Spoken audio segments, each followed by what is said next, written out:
Is this our actual I can't full think board? of- I don't think this has ever happened. That's why it's so noisy. Everybody's here, except for We can Kristen. wrestle you guys. We got you by the numbers tonight. Yeah, we do. Dan is not here. We haven't seen him for a while. He is tough. He's a rugged guy. Okay, we're going to begin with the minutes of the last meeting of August 26. So the floor is open to discuss that, or those. Anyone have any comments? Or would Mr. Chair? you have, you say yes? Okay. Yeah. Page 2 of 8, line 58 and 59. It currently says, Ms. Delaney noted she is the chair of the subcommittee on general government.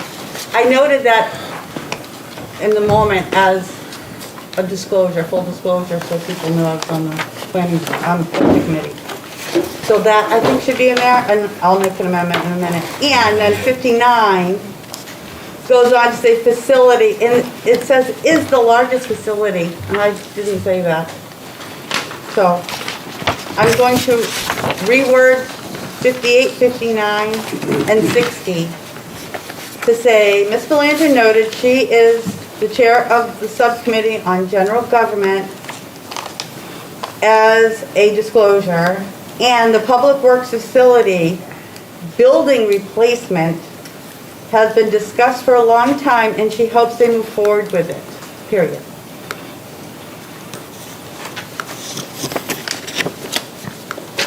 Okay. Okay, and then there was one more. And it is something that Vice Chair Brown said, so I don't know if he, it is a question I have. On page 5 of 8, line 205, Vice Chair Brown recommended reviewing the Conservation Commission, I think you said meeting. Yeah.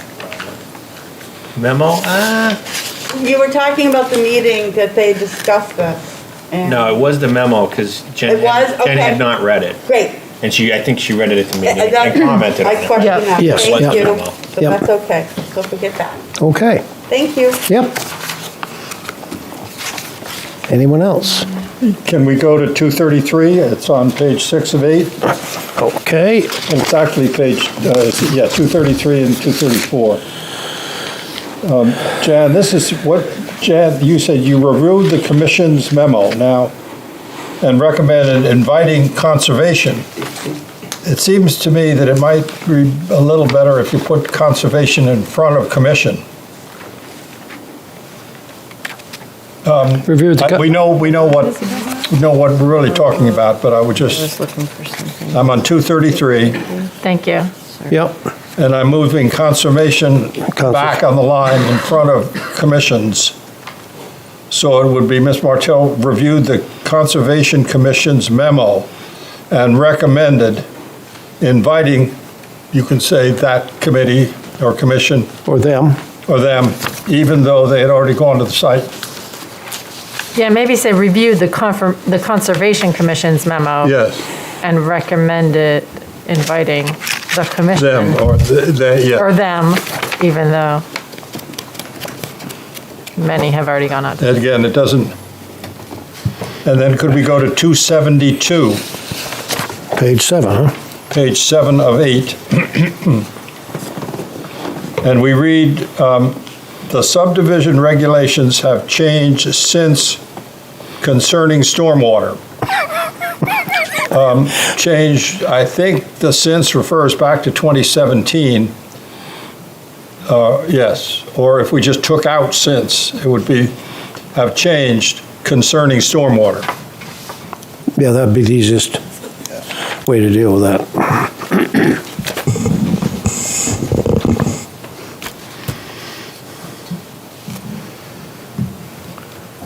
All set, Pete? That's it. Thank you. Gwen, have you got anything? I did not have a chance to review. Oh, that's right. You just got your packet. Should we table them? So, no. Sure, they're fine Any other for comments? me. Well, let's move to adopt. Okay, that is a motion I'm accepting, and is there a second, please? I'll second. Thank you. Okay, a voice vote. Those in favor, please indicate, did I indicate by saying aye? Aye. Opposed? Abstentions? I'll abstain just because I haven't. Okay, had 'em. I'll also abstain, it was not here. all right. 2 abstentions. Thank you. All right, the continued public hearing on the application of One Home Builders. Oh, yeah.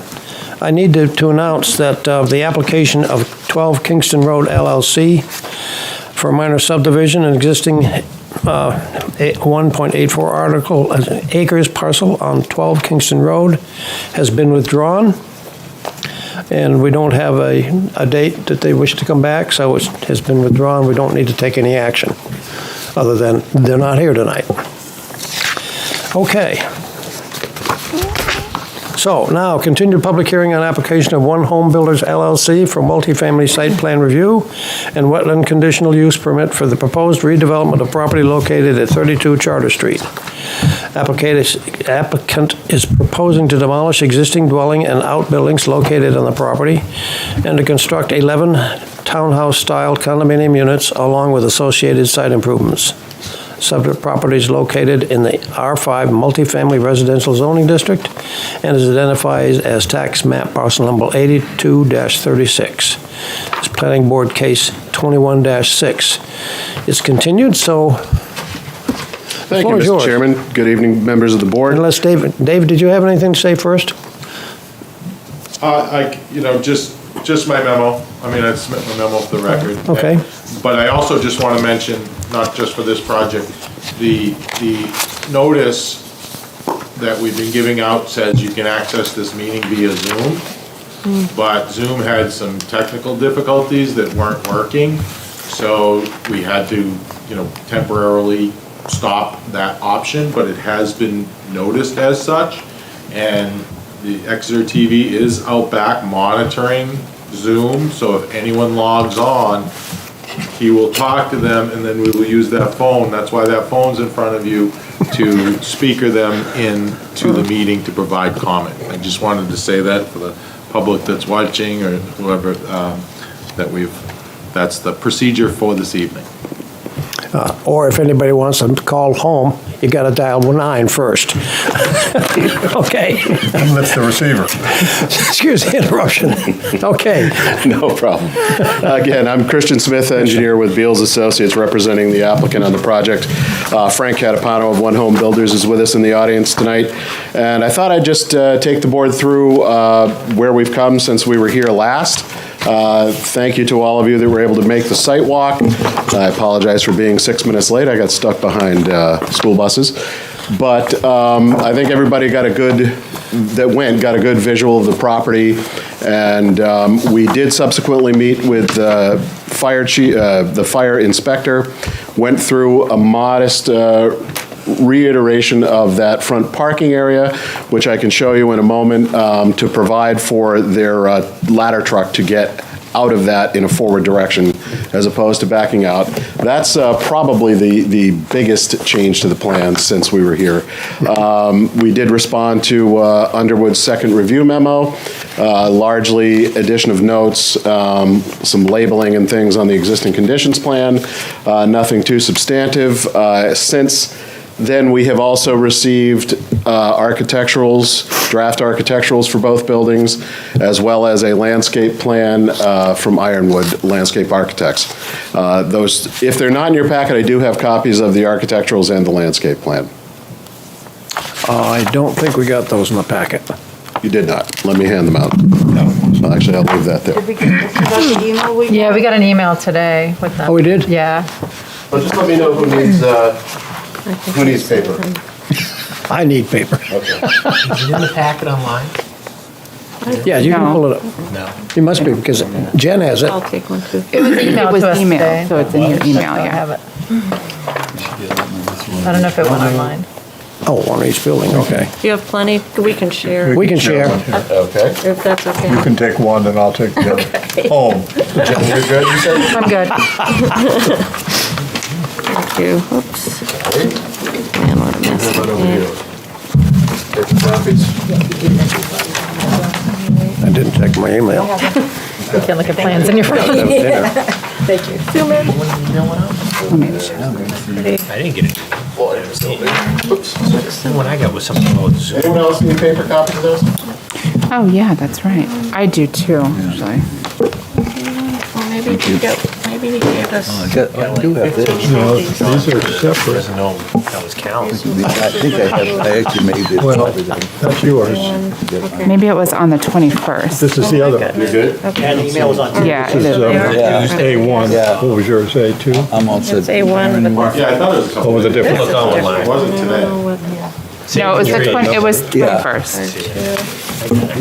I ignored it. Well, we'll find out. No wonder you Okay, didn't so get that. firstly, I can quickly walk the board through what the revision was to create a turning area for the fire truck. So you can see we formerly had our sediment forebay for the wet pond in between this system of parking stalls. We were able to literally just flip that exact feature on the backside, stay out of the 50-foot wetland buffer, small extension to this pipe, and as I will show you here, make sure I've got that right side up. So that's what the pond now looks like, or the sediment forebay now looks like. And for those of you that walked it, if you recall, out here, we were actually standing on gravel. So they're just going to beef that up, make sure that it's suitable for vehicular traffic. And then what we will literally do is put 3 inches of loam and seed over the top of it, because we're hoping there's not going to be a great deal of fire truck traffic down there. You know, if the grass gets damaged when they come down to serve the buildings and they move out. But this is a lot better turning radius for them. They only have to do 1 movement, and then they're headed out in a forward direction. The other plan I will put up here on the big board is the landscape plan from Ironwood, and happy to try and address any questions that anyone has on this, but I think he captured all of the requirements and the requests that we heard last time, as well as incorporating all of the requirements for the Conservation Commission recommendation of approval. So by and large, that is a summation of what we've accomplished since we saw you last, and I'm happy to entertain any questions. Okay. John? I apologize because I wasn't here last time, but I count 2 spots per household and 3 guest spots total. Let me double check that. There's 1 in each of the buildings. Yeah, they have a garage, and then there's 11 spots right in front of the first building. I think I've got to flip back 1 page here, John, just to confirm.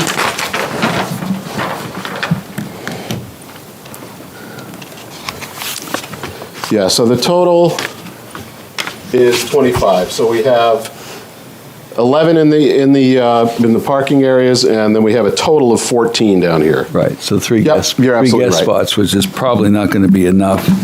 I can guarantee it's not enough. And there's no opportunity because you coming in from the street there, I don't think there's any street parking leading into this place, right? That's correct. Yeah. Is there any opportunity now that you have moved the forebay back to create a spot or 2?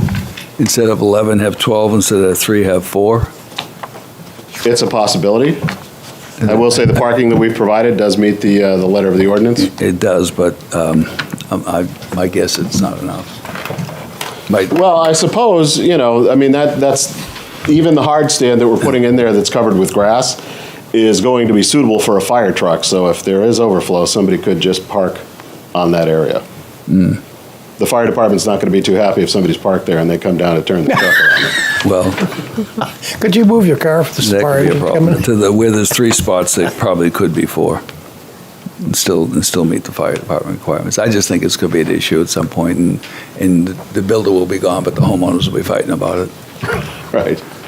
I assume we could probably get another stall probably out off the end of that.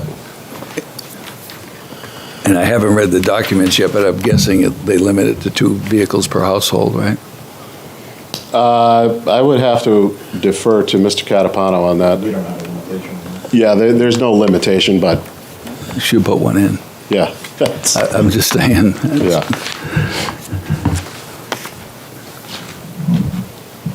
Are they all 2-bedroom units? Jen? 2, yes.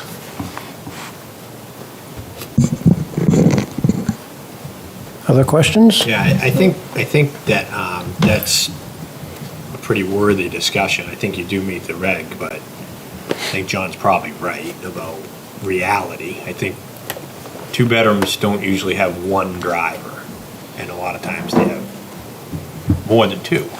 Three. You know, just reality.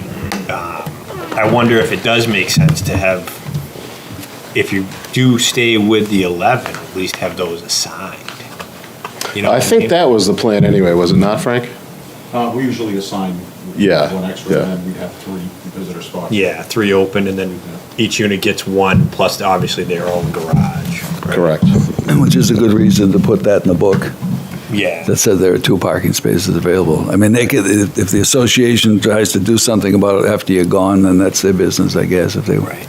but Well, could you squeeze, whether 3 spaces there, could you just Yeah, nudge like each I way say, and put a Mike, now 4th that one in we've there maybe? relocated that, I've still got to leave the room for the fire truck to turn around. Oh, yes. But I think off the end towards the dumpster, I can probably squeeze 1 additional stall in, Yep. if that pleases the board.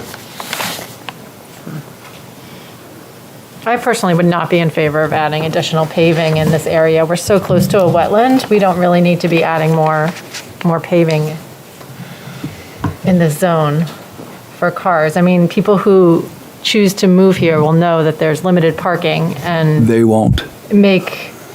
well, obviously, if you're choosing to live here, you know that, there's limited parking, and we all parked up on the street, and, there's lots of other areas to park further up the road.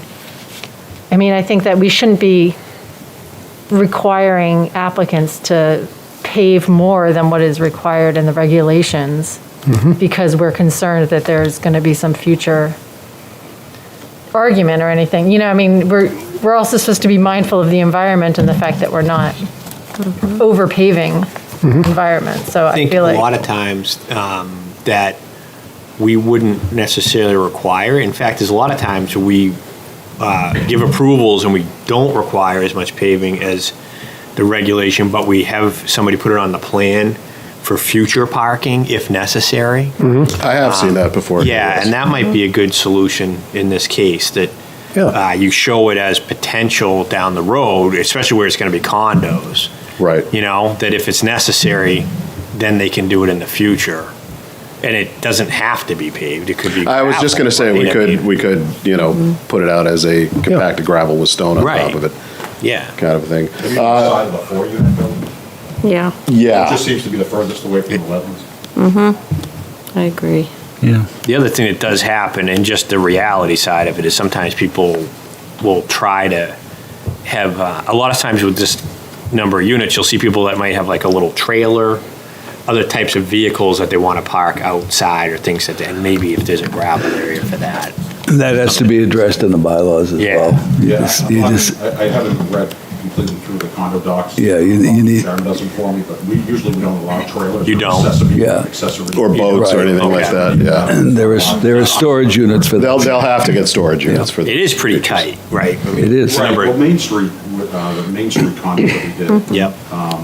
You have 2-car parking on some of them and 1-car parking on some. Yeah. But we actually met it there, and we haven't had any parking issue, and those are all 3-bedroom units. Really? Yeah, That's Oh, okay. yeah, so.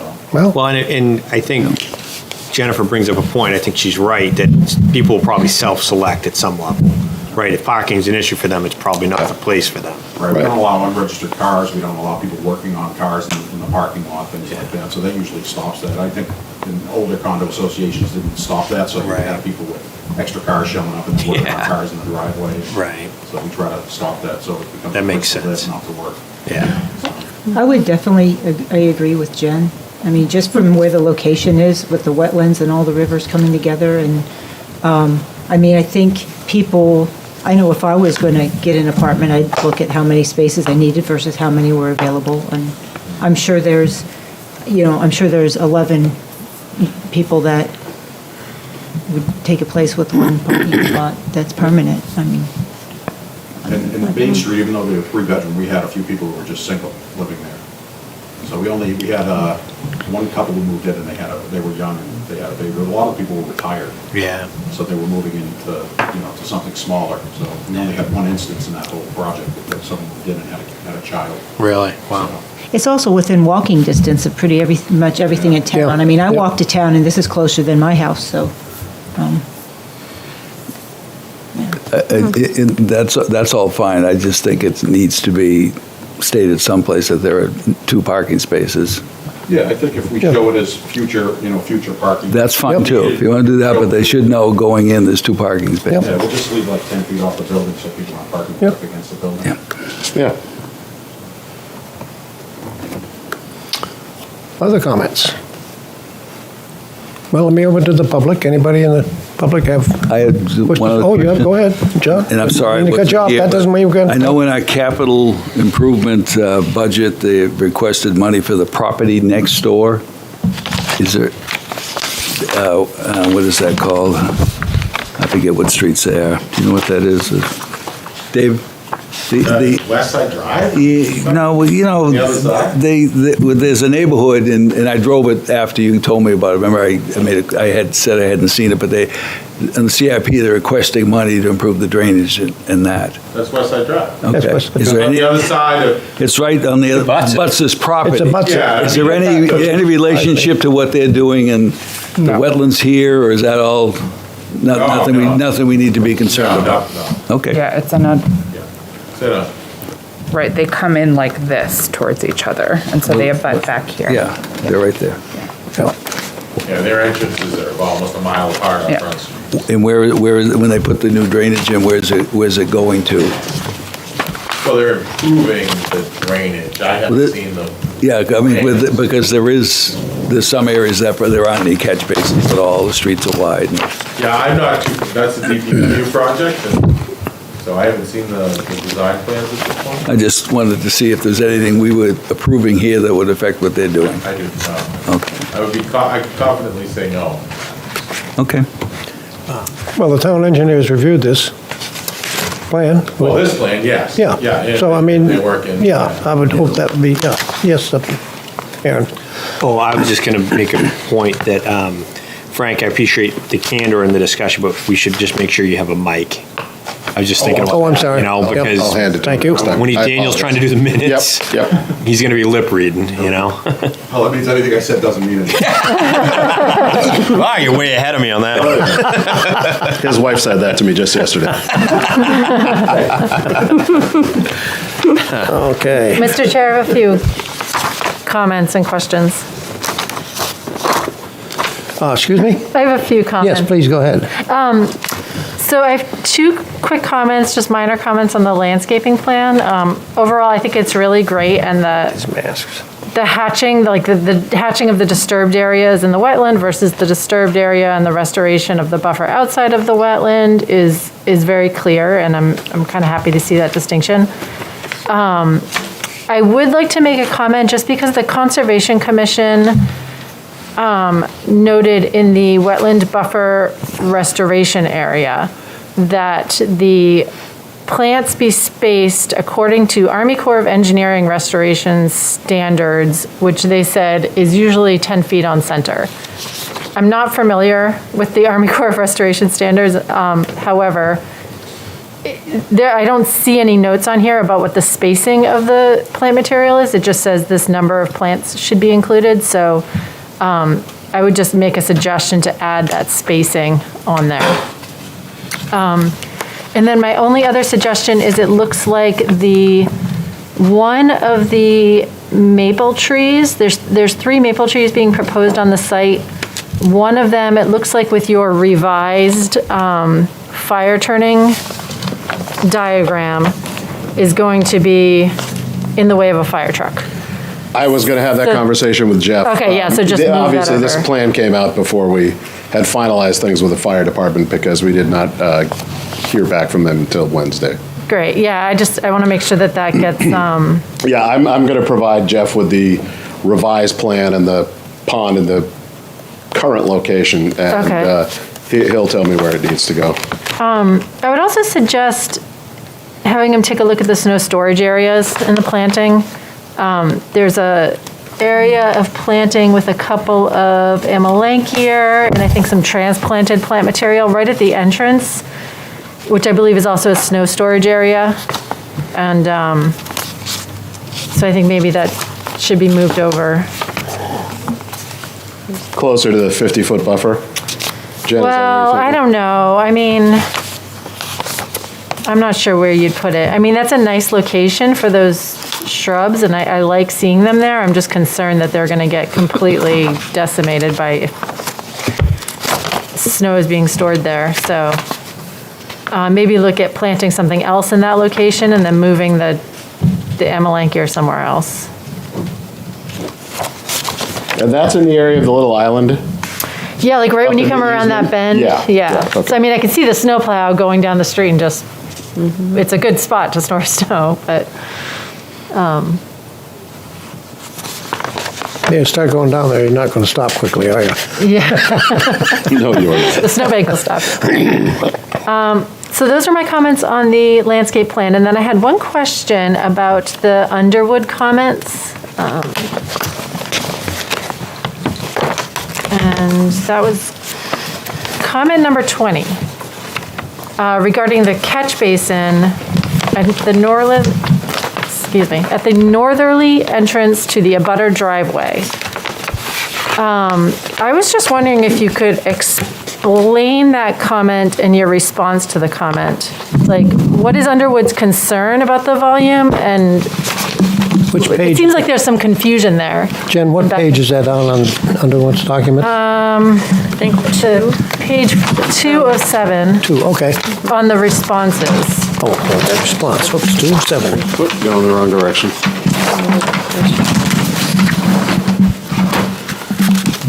And I'm not entirely certain what their concern is, Jen, but their thought process was to put a catch basin at this location. I'll back out of here so everybody can see it, which is essentially right at the beginning of the landscape island. You know, and as this driveway currently comes down, there's an awful lot of water that goes in here and gets to a low spot on the abutting property. Whereas the way this is designed, the water is going to get clipped by that curbing proposed there. So there's going to be a lot less runoff headed to the abutter. And, you know, it's just a very small area that would actually be running in that direction. So that was our comment back, is it just doesn't seem warranted to me to put a catch basin there. And secondly, you're putting a catch basin after the opening to the pavement, so the water has still got to run across the entrance to the abutter's driveway to get to the grate to be taken off the road. So it just didn't make a lot of sense to me. Okay. I mean, if it you- does look like you're sending water to their property, though, the way that's graded. But we're actually not, because where you get to this 40, we create a little high point and drives everything right Okay. towards that curbing line. Christian, what about the other options they bring up, or you do, or somebody does, about crowning, maybe? Yeah, and I thought, I'm not sure what he means by a zero crown, Yeah. but we have a zero Does that crown mean in just that road flat? because it's super elevated. Yeah. So I'm happy to have that conversation with them in the final iteration. I have not seen their final review. Okay.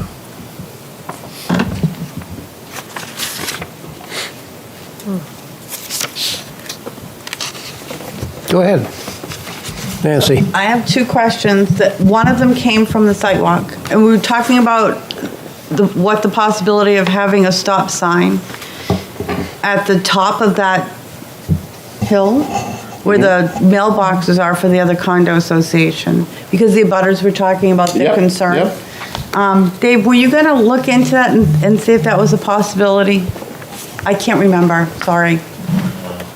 So at the top of the hill, Yeah. it peaks, and one of the abutters was saying how to get out in the winter, she has to get a running start to get going. So there was concern about no stop sign for the a butter. On the. By the mailbox. Thank you. Yes, yes. Well, we had talked about that, it's off-site, so it's out of the project, this project scope. It is. And I think it was decided that that could be done anytime, and Okay. we'd see what happens. and address it at that point. As I told them, I said, if it becomes an issue, and they need a stop sign there, we can visit it because it's in the public right of way. It's outside of this project. It is, I know, but it came up on the sidewalk, and my concern is, at what point do we don't do something preemptively to avoid Well, an issue? Sometimes, but here the way she was describing, she's like, you can't see. They're taking that roadway from 20% down to 15. Okay. So there is definitely gonna be more availability of sight distance, and that might, I'm not saying it will, Yeah. but it might solve the problem. Plus, there's not a lot of cars that come in and out of that parking lot. It's probably about a 15, maybe, stall parking lot. Yeah, I don't know. There were a few, but we weren't there. So, and hopefully, before they enter right away, they slow down and look. But we could always, we just agreed, I think the abutters were fine with that, agreed is if it's an issue, we'll revisit it, and it doesn't have to be part of this. It isn't, I just wanted to ask the question now, because it did come up. And it would be like a police DPW matter. Right. Okay. And then the only other question I have is, where your driveway's gonna go down in, is that, what about the abutters, and them parking like in front of their homes? Is that gonna make that really tight? Oh, no, we left them a 24-foot aisle Thank in. you. I didn't think to ask that at the site walk, No, and I no meant problem. to. Yeah, and I actually went over it with them. Okay. In the field, but, yeah, so this, and where's the other edge of their pavement here? Cuts to right here. So they've got a 24-foot access aisle to get into that parking area and that parking area out in front of their house. Thank You got it. So is there like is that a planted island? Like between the road or your driveway?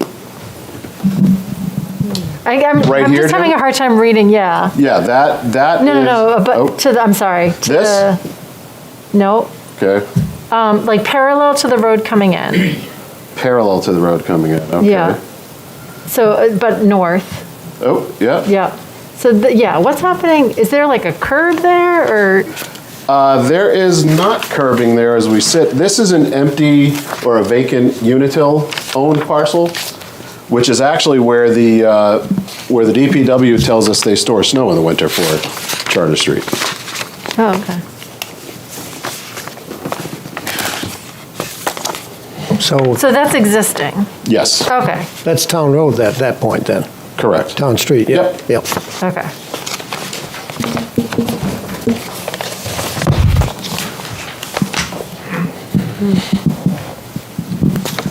Any other comments? Again, anybody from the public wish to speak?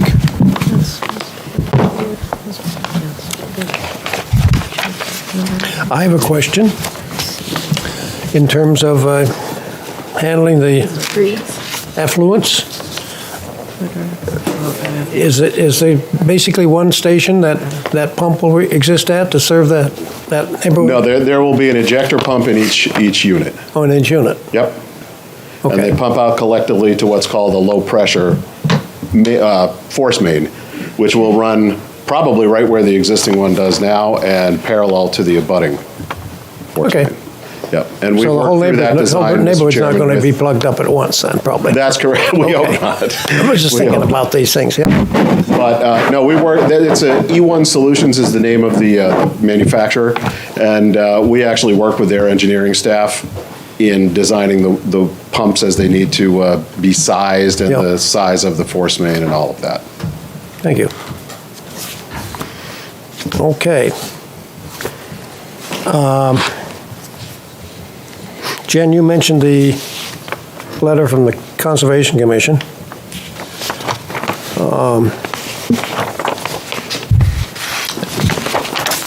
And then you talked about I was looking at the second one, invasive species control and management being incorporated into the restoration proposal.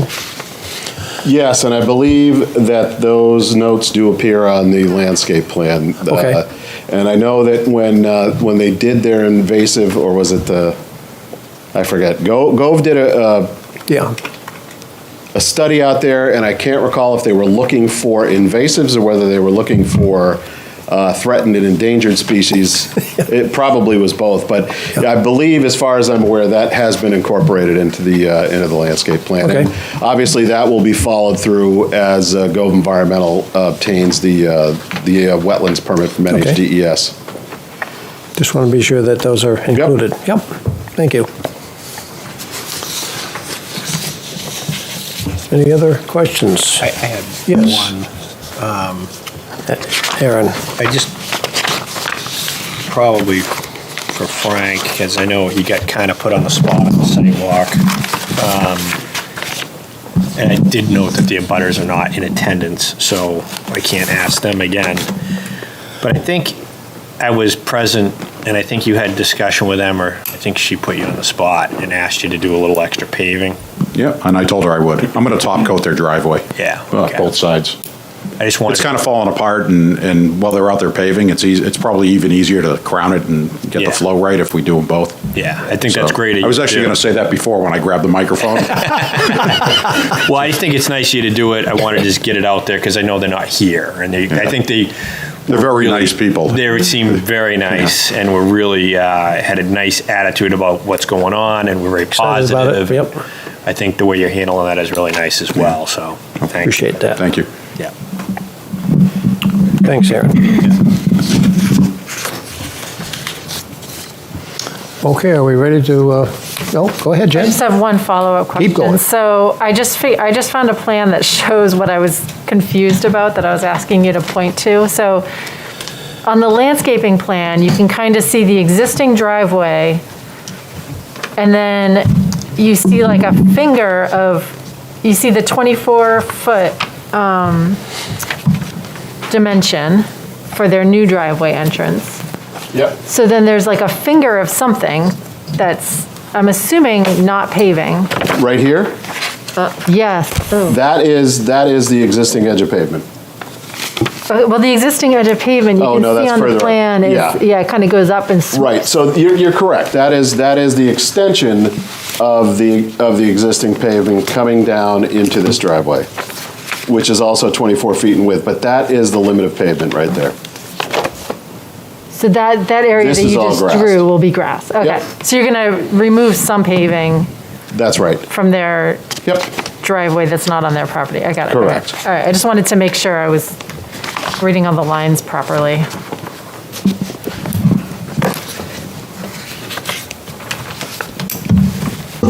Okay. You ready to look at conditional use permit?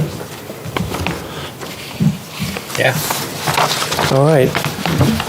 Could we draw your attention to that and go through the, Want to discuss the plan, the architectural plan at all? oh, sure.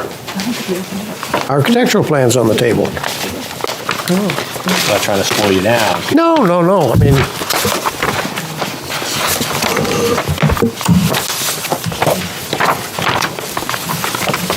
appreciate that very much. It helps us, me at any rate, to better envision this project. Any questions or comments about? I guess one I would make, line, that's all right, was, Yes, go ahead. I'm just looking at this now, but I am familiar with your Main Street project, and for me personally, I'd like the fact to use different materials on the exterior. I think it really does add a lot of dimension to the property and interest to it. Kinda Is splits that it up? something you're thinking about here? It will be a little different, just because this price point is way less. Yeah. This is in the mid-threes to upper threes. Yeah. So, and these units are like 1,300 square feet as opposed Yeah. to some of those were 2,400 square feet. Sure. But we will be mixing, it just won't, we'll probably do single colors on the buildings instead. Yeah. And like, we showed a faux stone down below. Yeah. And they make it in vinyl. Mark can fill you in. But if we do it, that's what we'll be using, but we won't make them just one vinyl-sided building of one color. Yeah. I have to break it up, it looks terrible like that. Yeah, I so. agree. I Yeah, think yeah. it's nice to And see. the only other thing we're doing is we're doing some interior floor changes. So once we met with the Gove Group, who's going to be marketing it, Yeah. so if anyone knows Scott Gove, you know that up until the last possible minute, he's making changes on Yeah, things. yeah. So we're changing the second floor for the top floor to add a bathroom, and we're moving the laundry room from the basement up to the main floor. Oh, nice. Good, that's a So, good idea. Yeah. That makes sense. Saves a lot of lugging over the years. Yes, yeah, but we are going to make them look, they're not going to be just one vinyl building. Yeah. So I will try to break it up, use some cedar impressions and things like that in there to kind of break it up. Yeah. Thank you. Other comments, suggestions, concerns?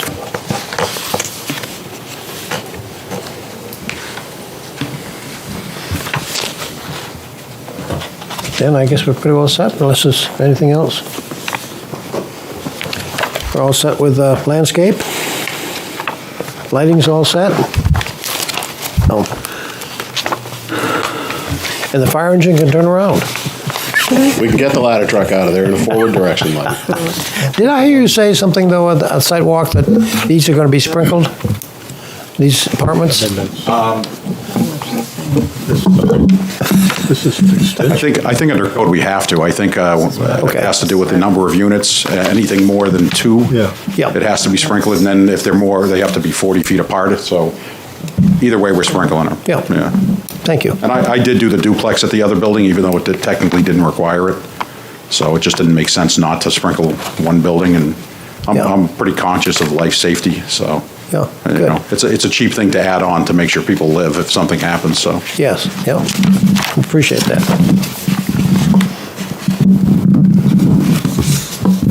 Okay. Now we ready to go on to? Yes. Okay, thank you. I am. I got permission. I'll hit you. So Christian, can you go over the conditional use permit in terms of the, Yes, indeed. I've got them So here what somewhere. we're proposing is temporary impact in the prime wetland itself.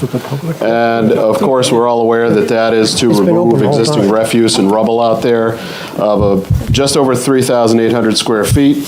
There's going to be a temporary buffer impact of 18,913 feet. That is the portion of restoration. And then the permanent buffer impact of 15,216 square feet, that would be the paving and the buildings and the development that happen to fall within that. Do you want to walk through the conditions, Yes, please. Mr. Plummer? Okay. We like to hear those conditions. We had to repeat them once, so. So in response to Article 9.1.6B, number one, the R5 multifamily district allows for multifamily dwellings as are proposed. Number two, no alternative design which does not impact a wetland or wetland buffer, or which has a less detrimental impact to wetlands or wetland buffers feasible. The proposal includes removal of buildings and debris from the prime wetland itself and from the prime wetland buffer, which will be restored and seeded, and now, as we know, planted with appropriate mixes and plantings. Number three, I will defer to Mr. Gove's dissertation. And would you like me to read that into the record as well? It's a couple of pages. What do you think, Aaron? We need? I don't think you. Don't need to? Somebody else on the board does. Do not? Okay. It's part of the record in terms of. Yes. And it's fairly clear, it's just very extensive. Part of the application, Yeah. yes. Yeah. Number four, the design, construction, and maintenance of the proposed use will, to the extent feasible, minimize detrimental impact on the wetland and wetland buffers.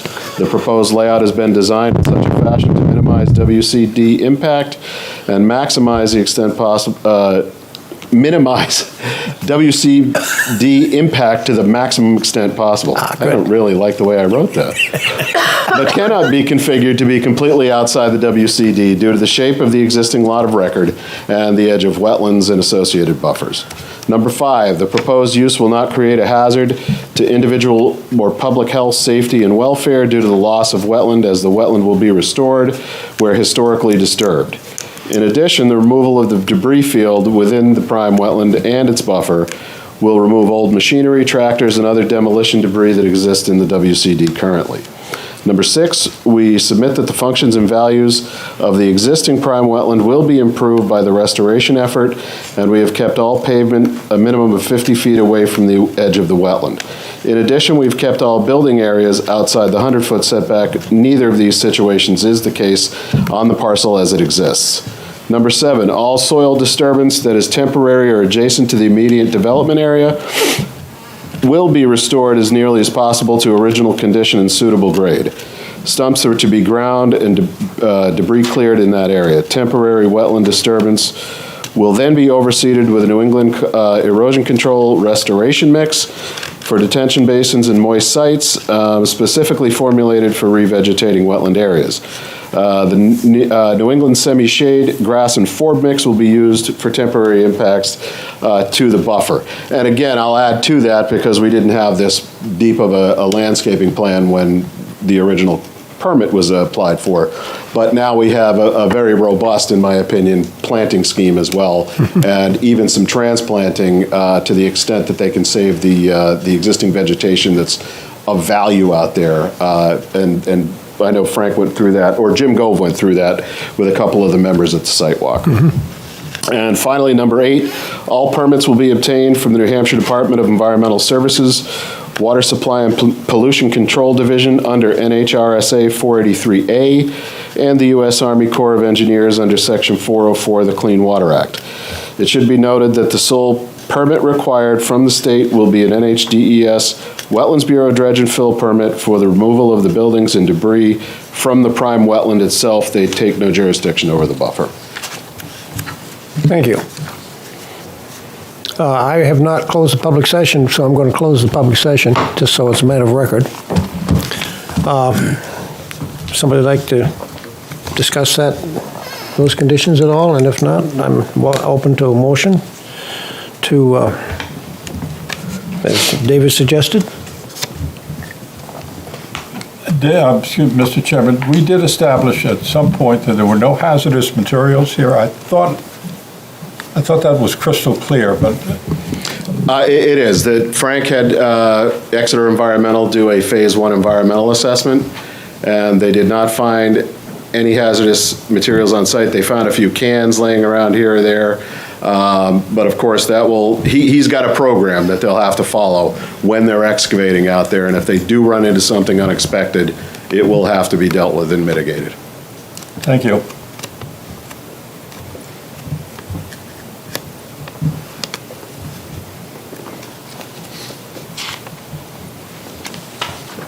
Anybody interested in making a motion, or do you have some other things to discuss on the conditional use permit? I can make a motion. Okay. I just want to Yes, Jen.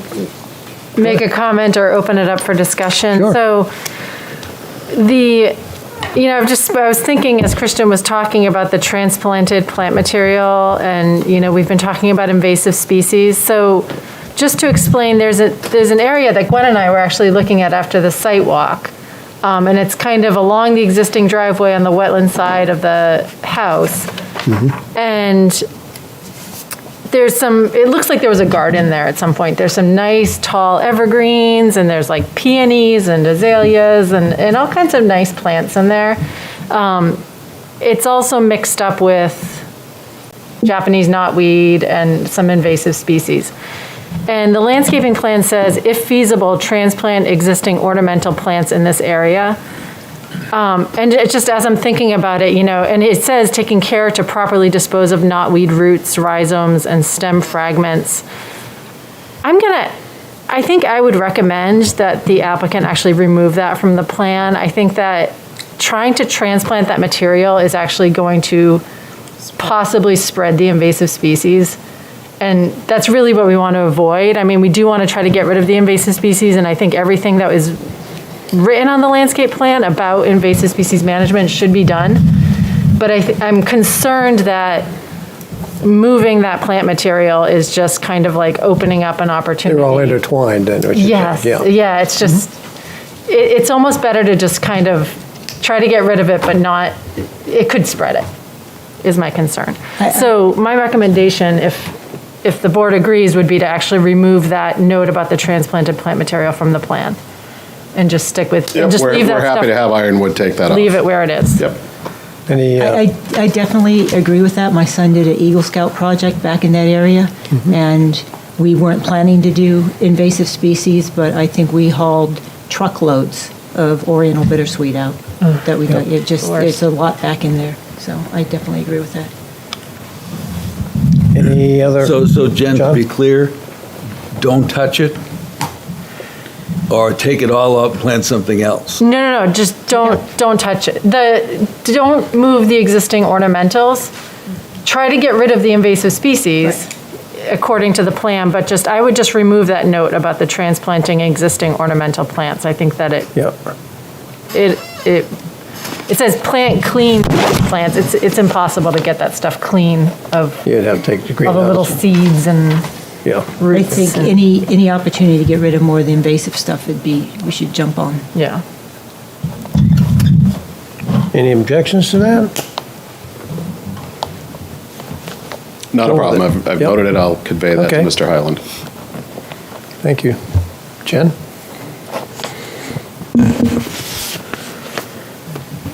We all set now? Anybody ready to make a motion back to conditional use?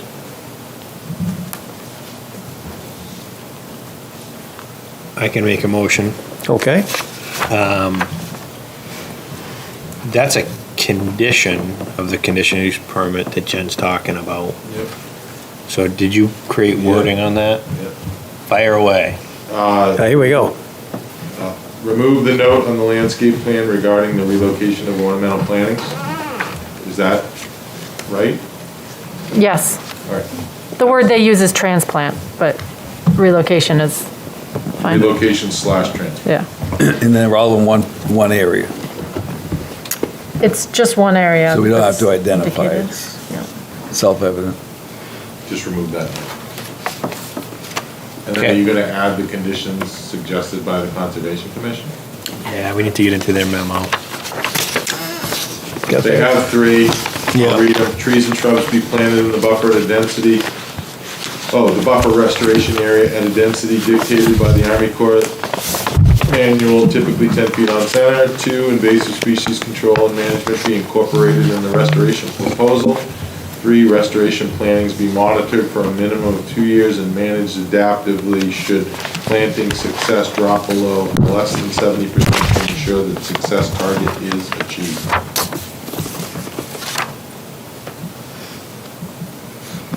Yeah, I thought all those work. Did they work for the applicant? Sure. Okay.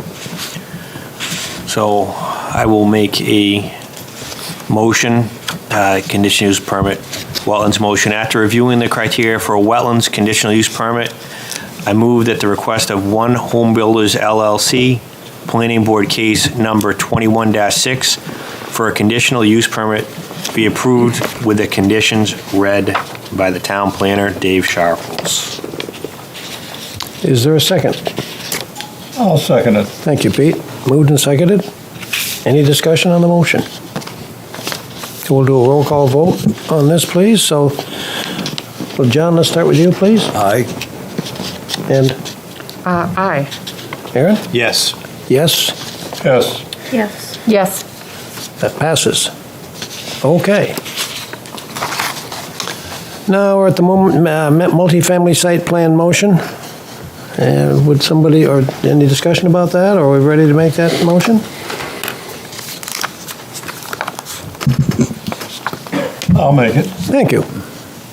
I move that the request of One Home Builders LLC, Planning Board Case 21-6 for multifamily site plan approval be approved With the following conditions. with the conditions that have been previously discussed. Well, Dave has, Well, Dave has some other, Oh, you haven't discussed them No. yet? Would you like me to? do you have them, sir, to share? do. Thank you. Okay. I'll hold my motion in abeyance. then. Okay. Number 1, electronic as-built plan of the entire property with details acceptable to the town shall be provided prior to the issuance of a certificate of occupancy, CO. This plan must be in a DWG or DFX file format and in NAD 1983 State Plane, New Hampshire, 5 PS 2800 feet coordinates. 2, all monumentation shall be set in accordance with section 9.25 of the site plan review and subdivision regulations prior to the issuance of a certificate of occupancy. 3, a pre-construction meeting shall be arranged by the applicant and his contractor with the town engineer prior to any site work commencing. The following must be submitted for review and approval prior to the pre-construction meeting. The stormwater pollution prevention plan, if applicable, be submitted to and reviewed for approval by DPW, and a project schedule and construction cost estimate. 4, all comments of the most recent Underwood Engineers Inc. letter shall be addressed to the satisfaction of the town planner prior to signing the final plans. 5, third-party construction inspection fees shall be paid prior to scheduling the pre-construction meeting. 6, a completed inspection and maintenance manual checklist and the stormwater management inspection and maintenance plan shall be submitted annually to the town engineer on or before January 31st of each year. This shall be an ongoing condition of approval and noted in the HOA docs where appropriate. 7, all condominium documents, including the declaration and bylaws, shall be submitted to the town planner for review and approval prior to signing the final plans.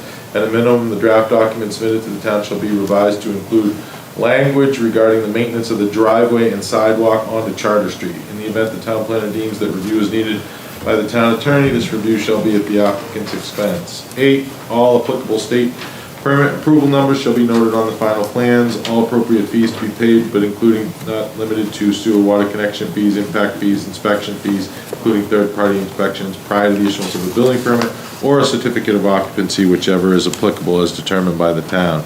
9, all outdoor lighting, including security lights, shall be downlit and shielded so no direct light is visible from adjacent properties and/or roadways.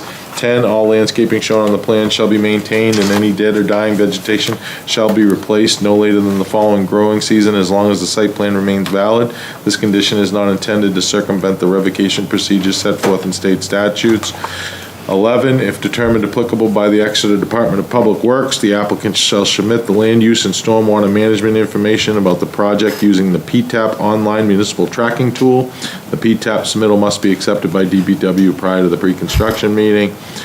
12, a restoration and erosion control surety in an amount and form reviewed and approved by the town planner in accordance with section 12 of the site plan and review and subdivision regulations shall be provided prior to any site work. And the only thing I had in addition to that, are you okay, Jen? You mentioned at the last meeting about the trees being a minimum of 2.5 dBH and shrubs being a minimum of 3 gallons.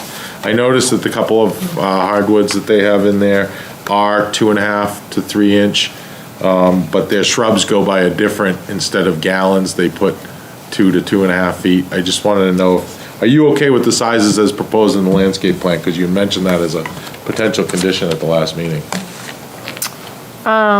Yes. You're okay, okay. Yeah. So that's only the 12 then? There's one more. I think you should mention something about the park, the paving at 35 Charter Street, the abutter.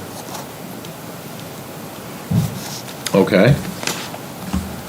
It's in the record and they agreed to it, and I think, I trust them to do it, but I do think it should be on the plan. Oh, you want it on the plan? Well, in the approval, as a condition in the approval. Okay, so instead of the final plan shall show, it's It's just... not, it's kind of off-site. Yeah. No, I know. You know. The applicant agrees. Would you agree with Frank, top coating, like grinding down what it is, a base and a top coat, or what were you talking Top about? coat. Usually you don't. Sorry. Yeah. I just want to be clear on it.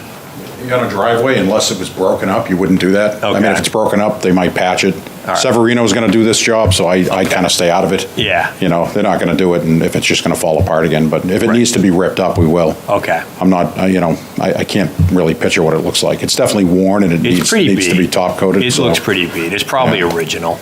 I think they've been there like, I think it's 15 years or something like that. Yeah. Maybe a little bit longer. Yeah, I usually leave it to Tom Okay. to tell me, Tom Severino, to tell me what he thinks is best. Sure. So if he thinks it all needs to be ripped out, we'll rip it out. If he thinks it Okay. just needs to be patched and top coated, we'll do that.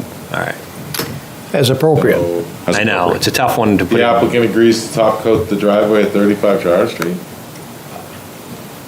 Well, I mean, that was a, No, I know, I This- just wonder how the wording is. Sounds like I'm hearing there could be a few options here. I know. Was it the entire driveway? I told him I would, they asked about their driveway, and they said, would you mind top coating it? I said, no, I don't mind at all, so. But once again, if I go there to top coat it and Tom says parts of it need to be ripped out, I'm just gonna tell him to do it. Okay. So, the plan is to top coat it. If it needs more, I I'm think gonna that's do it. fine. I'm fine with top. Okay, Yep. yeah, the applicant agrees to top coat the driveway at 35 Charter Street. Yeah. And if it needs more, that, I mean, it's a gift, so. Yeah. that is. Okay, I just, thank so you. 13 conditions. Can we add the condition that the landscape plan should be updated to correspond with the fire truck turning radius and the snow storage locations? Sure, can you say that slowly so I can?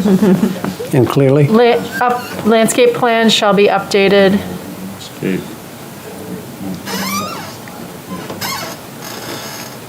Revised, okay, or yeah, revised yeah. to accommodate snow storage areas and fire truck turning. Wanted this added into Yeah. the Army Corps, Okay, the spacing. We did that. You did that, that was already. Yeah, the condition for the wetland. that'll be a total of 14. Okay. Okay, Pete? Are you comfortable with those, Pete? Yeah, I Yes. suppose you want to repeat it. No, I don't Okay. think. I wish, to be absolutely candid with you, I wish there was some way that we could have certain set conditions that we didn't have to go through all of this. We had a little, something we would add right to the record without having, but that's another discussion. Each case is independent, Well, yes and no. okay? Because there are certain ones that are applicable, and I've been hearing them for a number of years now. Yes, that's right. And trying to figure out some way we could get around to having a set little, well, never mind, I've said enough. Dave So needs a job, you know. Now, may I? Dave needs a job, so. I do know. No, yeah, it's his job creation. I would love that. I mean, and I thought of that, but you know, like a standard conditions dated, blah, blah, blah. Yes. But they all change a little bit depending on, you know, like the date of the letters, the, you know, the. Okay, yes, you know, there, maybe you have blanks to fill in. And then whether there's multiple, is it a multifamily or a single family, you know, so all these just, they change, get tweaked a little bit. So there's really no way to standardize it, in my opinion. So, When you were practicing law, weren't all your clients just a little bit different? No. I only had one client. Corporate lawyer. There are a couple that stay the same, but then. Stamps them all It with was his the name. board of directors. Next. When you're general counsel, that's what you, all right, so to get back to our business, is that your motion? yes. Thank you. Is there a second to that motion? I'll second. Thank you. Thank you, Any John. discussion? Roll call vote, so Jen, I'll start with you, please. Yes. Glenn? Yes. Pete? Yes. Yes? Yes. Yes. Aye. Okay, you got it. It's good, 100%. Thank you, it's going to be a great, great,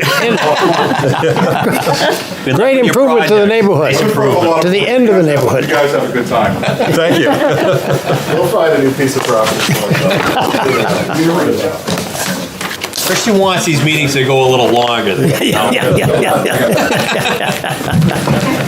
For most of us, however, our Gotta get fees, rid- anything times zero is still zero. Right. Right. All right, so, let's see. All right. That's this. And this. Next on the agenda, application of Scott W. Carlisle III for review of a proposed 12-lot, single-family, open space to subdivision, wetlands condition use permit, and associated site improvements on the property located at 19 Watson Road. Subject property is situated in the R1 low-density residential zoning district. It's tax map parcel 33-26 and is planning base case number 20-21. And is this a continuation, Dave? Yes, Okay, yes, so, would you like to start it off, please? sure. Okay, As you said, the applicant has submitted plans for an open space subdivision and a wetlands conditional use permit for a proposed single-family open space development associated site improvements on a 97.99 acre parcel located at 19 Watson Road. The applicant submitted an entire package with a yield plan and an open space subdivision plan dated 4/1/21 and a revised yield plan dated 5/21/21. At the June 10th meeting, the board voted to accept the yield plan for a 12-lot, single-family open space development as presented. Further discussion was scheduled till July 15th, however, was tabled at the request of the applicant until August 26th.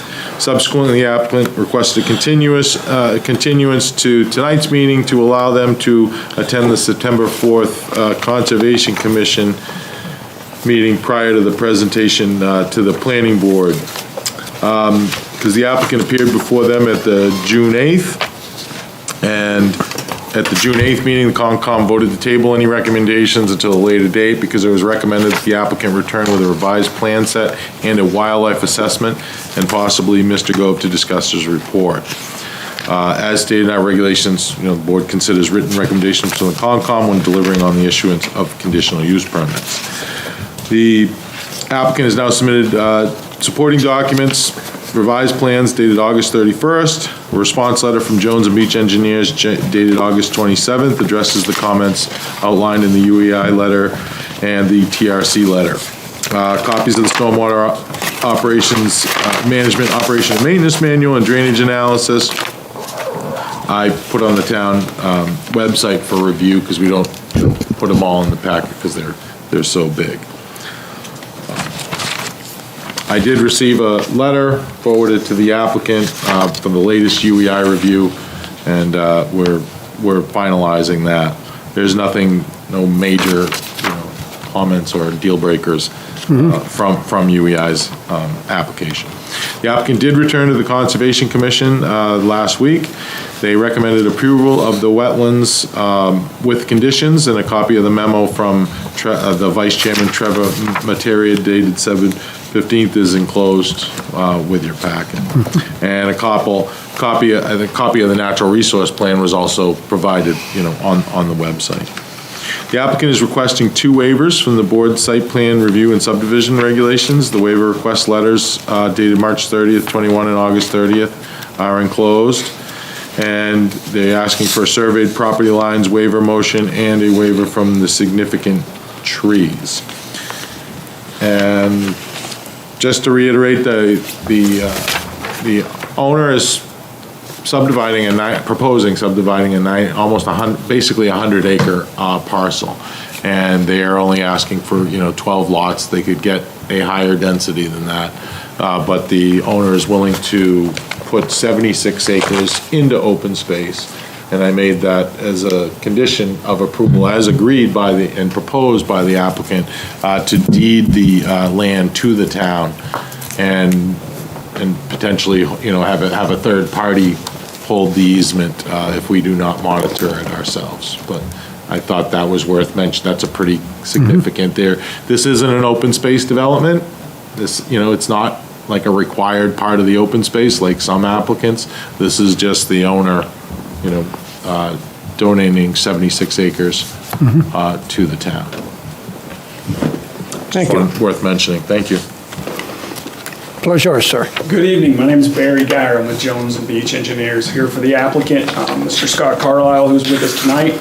As Dave said, which Dave did a great job of kind of summarizing the whole project, but this is a 98-acre parcel in the R1 zone. Here tonight seeking approval of the 12-lot single-family residential open space subdivision. It includes a 900-foot cul-de-sac. Homes will be serviced by on-site wells and septics. We have a closed stormwater system that will treat and infiltrate the stormwater in an infiltration basin. We do provide 76 acres of open space. Since the last meeting, we did complete a natural resources plan. Actually, Gove completed it, but we had it completed. We did receive endorsement by the Conservation Commission. We also revised the plans per the comments received from the board, town staff, the peer review engineer. The most significant revisions were the adjustment of the lots to remove the vernal pools from the lots themselves, so the vernal pools are all within the open space. Also, the inclusion of access to the open space and to the abutting lot owned by the applicant, map 40, lot 15, also the fire cistern. So we do require a conditional use permit for the proposed wetland buffer impacts. This project proposes no wetland impacts. We do have temporary buffer impacts of 3,784 square feet and permanent buffer impacts of 1,215 square feet, which are required for the installation of the cul-de-sac and drainage features. As Dave said, COMCOM did vote on September 15th to endorse the conditional use permit with conditions. We can go over that with the board whenever you're ready. We are requesting 2 waivers. The first one is to section 7.4.12 of the subdivision regulations, requiring surveyed property lines of the entire parcel, and to section 7.4.7, requiring the identification of significant trees. We are in receipt of the Underwood's second review letter. The requested revisions are minor in nature, and we have no problems with those. So be happy to take any questions the board has. Could you just give us a quick review with your plans there? So it's been a little while. We've seen a few other things. Absolutely. Between times. This is kind of the blow up on C2 of the actual developed area, but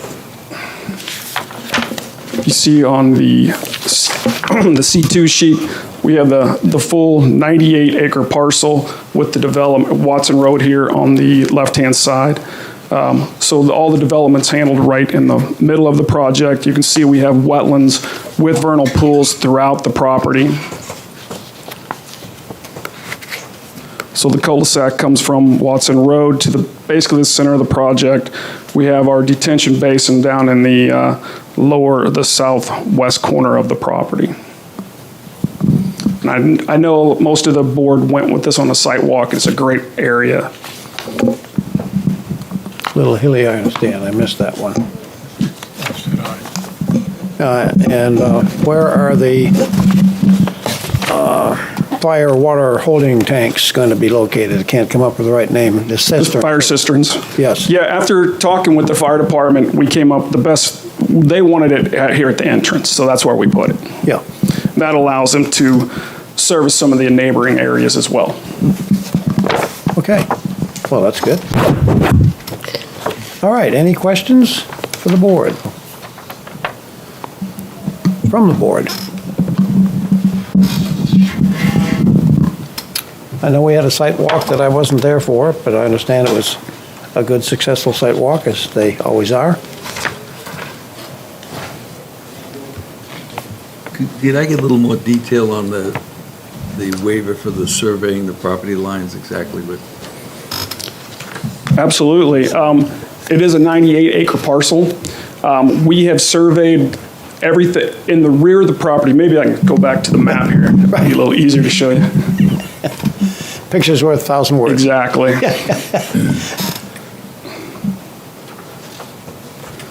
The rear portion of the property contains a significant wetland. Not something you can easily walk through if it's really a lake. So we're asking to not be required to survey that portion of it, which is going to be in the open space anyway, and it's not going to affect any of the abutting properties. So we would have to traverse that whole area in order to complete the boundary and survey information. That's the property you're deeding to the town? That's correct. So will we have to survey that at some point, for any reason? Unless only if we choose to. Okay.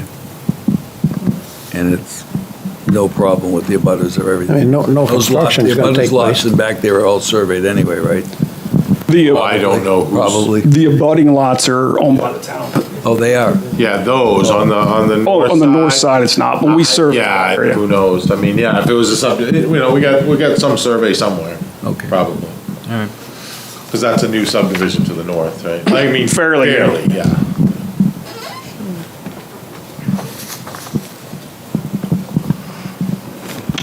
Any other questions? Glenn? A quick one. For the other waiver for the significant trees, are you requesting that waiver for the entire site, or are you? We're requesting for the entire site. I mean, for those who walked the project or the property has been selectively cut over the years. but there are significant trees all over the place, or trees with greater than 20 inches, which is what is considered the significant trees. So to actually go out there and map them all and would be a significant cost and time issue. And we know we are going to be cutting some of them, but we are leaving 76 acres untouched. So we think for the 76 acres, which is well in advance or beyond the scope of what is required for the open space subdivision, that's a relatively benign request. I guess my thinking is in the lots themselves, if there are trees that are 20 inches or greater, I mean, one of the benefits of doing the survey is just to alert people as to where those, to be aware of those trees, and if there's a way that the house sites can be designed so that those are protected. It just adds more awareness to that issue, whereas if you don't have it, those trees are more apt to be cut down. So I don't know. I mean, I totally appreciate, I certainly wouldn't, I wouldn't want the whole site to be, I'm not asking that of you. And the areas, I mean, you've kind of got an idea where the houses are going to go on these lots. So even, I wouldn't ask you to do the areas that you propose or foresee being untouched. But I don't know how the rest of the board. Yeah, you're talking about the area to be developed. Yeah. Just for clarity, we changed the regulations, and we no longer require you to identify significant trees beyond the limits of disturbance. So it's not for the entire site, it's only for the area being proposed for disturbance. Because we changed that, because it didn't make sense to say, go out here in this area that you're not even gonna cut or disturb and identify the trees. That's right. Thank you for the reminder. I don't disagree with anything you said.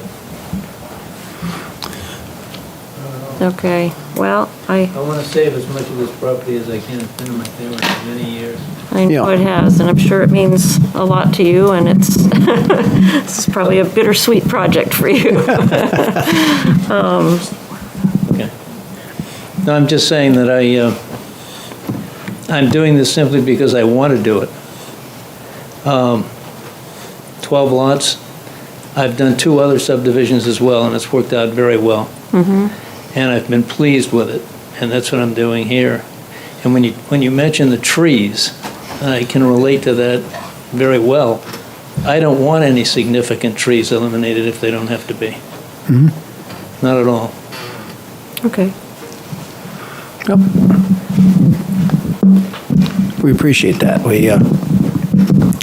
Sometimes people get a little anxious with their machinery and Well, I know. I don't know if I can. you wonder, well, why was that tree ever cut anyway, you know?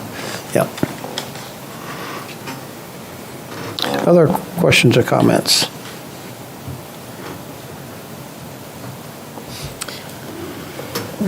You got some more? Just I can just tell a by the general twinkle in your eye. comment. I don't know a lot about Blanding's turtles, but what I've read, it appears, I mean, they're interesting creatures, and their habitat is pretty vast. They don't just stay next to the prime wetland or in the wetland. They can migrate pretty great distances and often are nesting in the higher elevations. They like areas that are open, probably to incubate the eggs.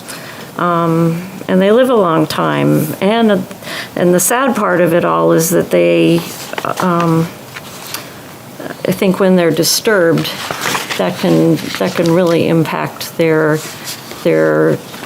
community and their native environment. So it can kind of lead to a quick downfall of that particular community of turtles. And I don't have any answers. I guess it's just for me to express a concern that I think that they're going to be impacted by this. I think any way you can encourage the community of homeowners to be aware of this, whether you have maybe in your homeowner's documents, you have something that maybe every year, every couple of years, somebody comes in and does a little talk on the Blandings turtles and gets people aware of them so that they're protective of them. And I think that would be helpful. I don't disagree. I don't know what else to suggest because I don't think anyone's I ever. don't know if you're reading the Conservation Commission's memorandum, but that's basically, and that's part of their memorandum is their Yes, suggestions. One of their bullets, yes. Yeah, which we will include. So Okay. there is information regarding the Blandings turtle as well as the vernal pool habitat as well. And we can add that to the HOA docs as well. Okay. It's a fine line. Sometimes making people more aware of them puts them in greater danger. Sometimes I'd like to think that here in New Hampshire that making people aware of them will make them more protective and they will do whatever they can to keep their animals away from them, to keep, kids from running out and collecting them and bringing them home for their for their pet. But whatever can be done, I think would be great. I would just add a comment, which is Microphone, please. which is relevant. The rear portion that is away from Watson Road, that I'm doing nothing with, I'm giving it to the town. As you go in, it becomes wetter. Yeah.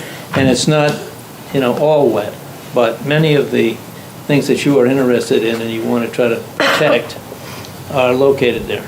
It's just the nature of the land there, so just so you're aware, and it shouldn't be touched, so. Right.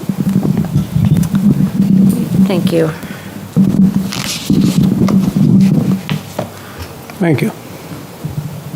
I just have a question, just Yes. following that conversation. Is the land going to the town? Is it preserved?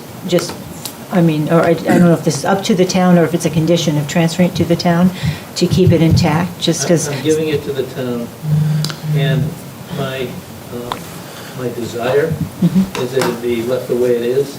Okay. And as a practical matter, developing it has its obstacles. So leaving it the way it is not really does not have a real impact. Right. So the intent is to deed it to the town, but have a conservation easement held by Southeast Land Trust over it. So it will be conservation for perpetuity. Okay, so that's great. Just because Or the sometimes even conservation. when you build trails and stuff through it, you disrupt things you don't realize you're disrupting because people love it to death. Absolutely. Or the Conservation Commission. Right. I mean, because have we talked to them? We have talked to them. Okay. They have talked to them. They Yeah. will take it? Yes. Okay. Well, it's not finalized, but Okay. yeah, we're very close. They'll oversee it, basically. Correct. Yeah. Okay. Mr. Chair. Yes. Mark? Thank you for adjusting the lot lines with the vernal pools that we walked through during the walkthrough. Notice, is it lot 3 and lot 12 were adjusted? Are the vernal pools in lot 2 just not feasible to take out of the lot? That's or- wetland, but not vernal pool. Okay, so it appeared that had the same nomenclature there, the blue highlights on lot 2. If that's just wetland, then that's... Correct. Okay, thank you. So I think in lot 8 as well. I think it's lot 8. Yeah. Yep. Yep. Board, any more questions? So let me open the meeting to the public. If anybody would like to discuss this or concerns or ideas, questions, please step to the microphone and introduce yourself. Or anybody at home.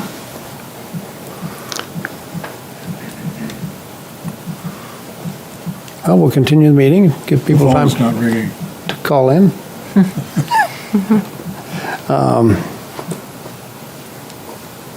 I know I had a question. Between lots 2 and 3 is an open space where there are two distinct paths to the open space access, but this just is a passive. I'm just wondering what the function of that is. That's going to be part of the common land? Correct, you're talking about this Yeah. area. Yeah, it used to be part of lots 3. We removed it because there was a vernal pool on lot 3. Okay. So to get it out, but then we left access to the open space. But then we're also having deeded access between lots 6 and 7, which doesn't cross over any wetlands or any vernal pools. And same with the line, the path between 1 and 2? Yeah, and then that's the that's part of the access common driveway. between 1 and 2 is really to access the applicant's abutting property. Yeah, okay. Common driveway, yep. Thank you. Again, anybody in the public wish to speak? Oh, okay. Yes, I had a question. go ahead, back to the board. Jen? It seems like, so one of the comments, I believe, from the Natural Resources, what's Kristen's title? Natural Resources. Natural Resource Planner. Planner, thank you. Was about grading, limiting the extent of grading near the vernal pools with the use of a retaining wall. And I was wondering, I think the response was, it's limited as much as it can be, but I'm not seeing any retaining walls. And I'm wondering, the grading on the road is just, it's pretty extensive. There's a lot of fill happening there. And I'm just wondering if you looked into adding retaining walls to minimize the disturbance in general. We did, and this was one of the comments at the Conservation Commission meeting itself, but trying to get to a grading sheet.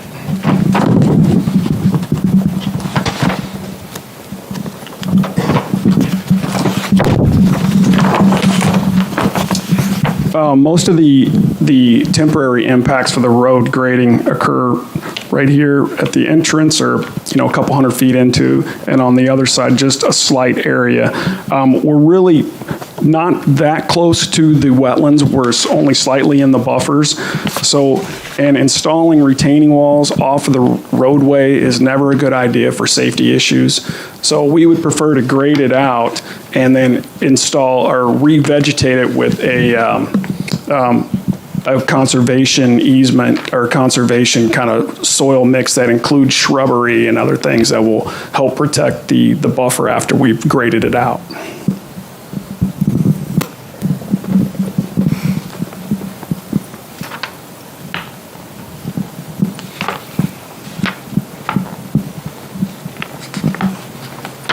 Are you going to have to, I remember when we did the site walk, there was quite a bit of rock ledge. It's potential that we may have to do some blasting. I mean, I'm just wondering if we could use some of any stone that's blasted out to retain some of the soil. That's but then maybe you don't have potential. We still don't like extend putting, your as engineers, we don't like putting retaining walls along a roadway. Right, but I think you can could look put at it that. significantly, 20 Along the feet edge. off the roadway and still save all of that buffer area that you're impacting, or a significant amount of that buffer area. I don't know. I mean, I know retaining wall construction has its own impacts, but to me, it just seems like that's a lot of fill to be bringing into the site and just kind of plowing over all the existing native vegetation where it could be avoided.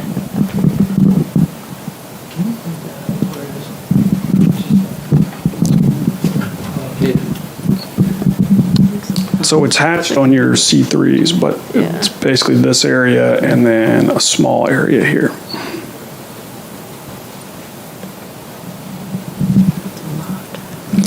So we can look at that, I guess, and see what we can do with a blast rock if we have to bring it in. What is that slope? Is that 2 to 1? 3 to 1. 3 to 1.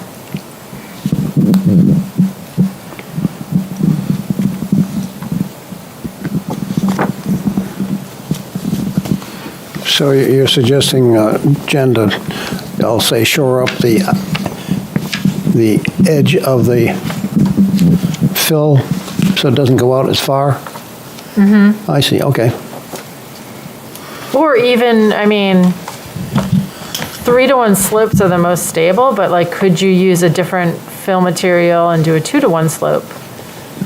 And maybe do some, you know, Yes, we can do erosion that. control. It's just you're trying to like thread the needle between these two wetlands, and I feel like if we could just minimize, and that's gonna minimize. Yeah, I the mean, amount of trees. we did thread the needle. I mean, we Yeah. have 0 wetland impacts. We have, what was it, less than 2,000 or 3,000 linear or square feet of buffer impacts,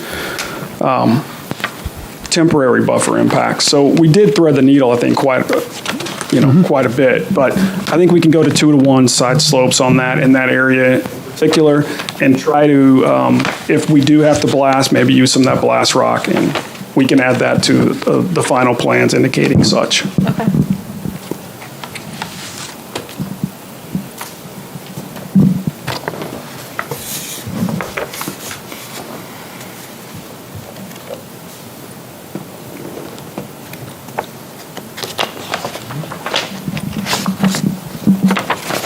Okay.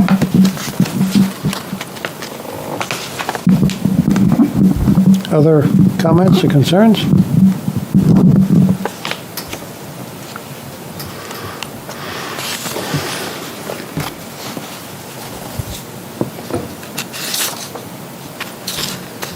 I guess I have one, Lang. Okay. A couple of you senior members of this board might be able to help me with this. In the Exeter Conservation Commission memo, the one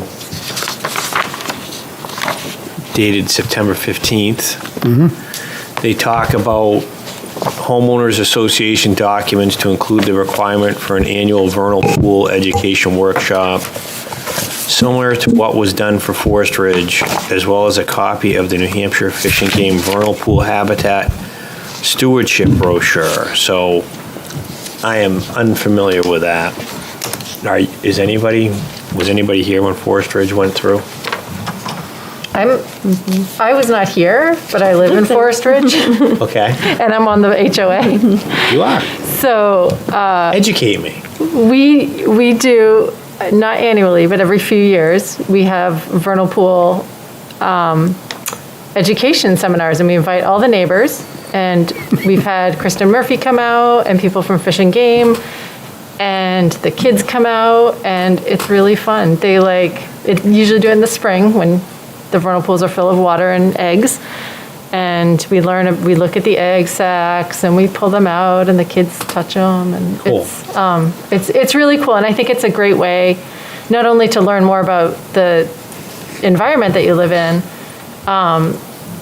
but you become, we're trying to teach people to be stewards of Right. that environment and maybe think twice before they dump their lawn clippings adjacent to the vernal pool, which tends to be what the problem is. People see woods and they see, a place to dump my yard waste, and Right. that's not appropriate. Yep. So So you found it to be successful? yeah, I mean, we don't always get we don't get everyone to come Right. out. It's hard, Yeah.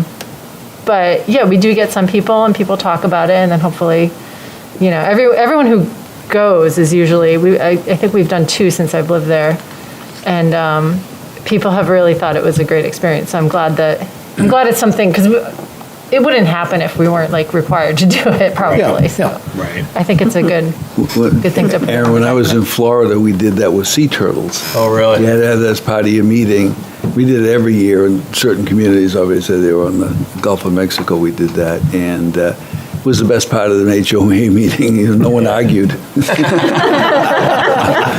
So and you can make it a entertaining, educational thing for 15, 20 minutes of the meeting. That's good to know. I had not known that, so that's good to know. Have you ever had Jim Gove there? No, but maybe we'll invite He him did to that the for next us on one. Grisette, Yeah. Thank you for that information.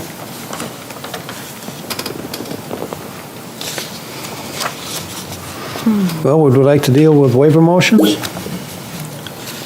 Yeah, They don't require any, before you make them read it, why don't we discuss the tree thing? discuss the trees, okay. Because I wasn't sure. In the discussion that Gwen brought up already regarding the trees, and Mr. Carlisle, I'm not sure if you are a Dr. Seuss fan or not. You ever heard of the Lorax? Well, you just met her. She's the Exeter embodiment, and I mean that all due respect, Gwen, of the Lorax, and we need one, right? So, you've had interaction with the Lorax tonight. But I thought the Lorax might have been swaying you to maybe withdraw that waiver. I wasn't sure. Was I reading you wrong? In what sense? Well, in your application, there's a request for a waiver from surveying the trees that are in the disturbed area, but I thought I maybe heard you say something about you agreed with everything Miss English said about the trees. So maybe you wouldn't mind surveying What I those. took away from it was saving as many trees as possible. Yeah, It's what I want, yeah, okay? okay, And it's, one of the reasons I've done what I've done is to leave a large area untouched. sure. Is to let the people who care about many of the things out there enjoy them, protect them, educate their children, which is what I'm hearing. And it's all positive to me. Yeah, And it's land that's been in my family a long time. right. And I don't know if anything else could be built out there or not, but Sure. I'm not even considering it. I just want that to be land that people in this town and others can just enjoy with their children or whatever. No, I think it's great. Yeah, that's the way I mean, Yeah.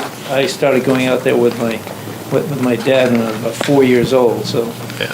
it meant a lot to me. And so I have an opportunity to do this, and that's what I'm doing.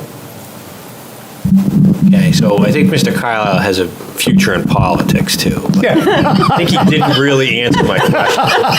But Well, I guess from our standpoint, But there's some- I don't know what that is, though. if we go out there and locate the significant trees, Yeah. how is that going to change the development? Are those significant trees going to be required not to be touched? No. That's not going to be a condition. So No. we are protecting 76 acres of this area. So I understand by just flagging those trees, it's a good thought, but in practicality, I think it's just wasting Mr. Carlisle's money. okay, well, That's our Sure. take on it. Yeah, that's a reason to request a waiver, I guess, but it is part of the regulation. So, Yeah. did you want to sell your thing again, Mrs. Lorax, or? This is your opportunity, Gwen. We haven't had him read the waiver yet, because I'm trying to see if we can persuade him to just withdraw it. Right. And I think we're close. It's hard to tell on some lots whether that would be a worthwhile endeavor or not, but I still maintain that it could have an impact on the style of house, the location of the house, and I assume you won't be on site as they're clearing, so your good wishes and your good intentions are great, but will someone follow through on that as the lot is being prepared for a building site? And if there's a big flag on that tree as these lots or the houses are being designed and placed on that lot, that might persuade somebody to shift things in another direction. I agree with that, but I also feel that, the people who want to go out there, buy that land and build that house, their thoughts and feelings and preferences, need to be taken into account as well. I agree with what you say as just an individual, but my intention here was to put in a Mike, give him the mic. subdivision that would be, like many others, but in a very nice area adjacent to a very large area that they could enjoy with their families. with others. And that would also include just residents of Exeter or people who are interested in going there. I've always enjoyed it, and I think there are others who feel the same way. That's all that's been motivating me. I'd like to respond to what Mr. Geyer said about what will change. For me personally, I like to see where the existing trees are and how large the ones that are going to be removed are, because if they are, for example, at the edge of an area that you're grading, and we could do, maybe a steeper slope or a little retaining wall or something around it and save that tree, then yes, let's do that. So, but we don't know that unless we know where the trees are. So that's one reason. And the second reason is that it's helpful for me to see how many trees are being removed, because I like to see that an equal number of trees are being replaced on the planting plan.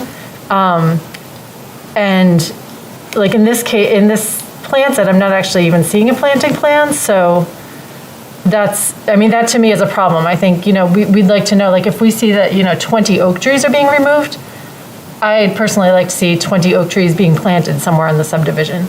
There's plenty of area here being cleared that you could fit in,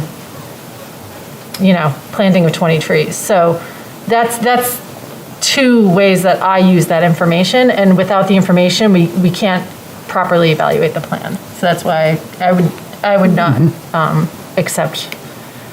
vote for this waiver request. The rub for me is it's kind of I guess, I want people who are interested in this area to pick out their lot, build their house the way they want it. And I'm reluctant to try to impose on the whole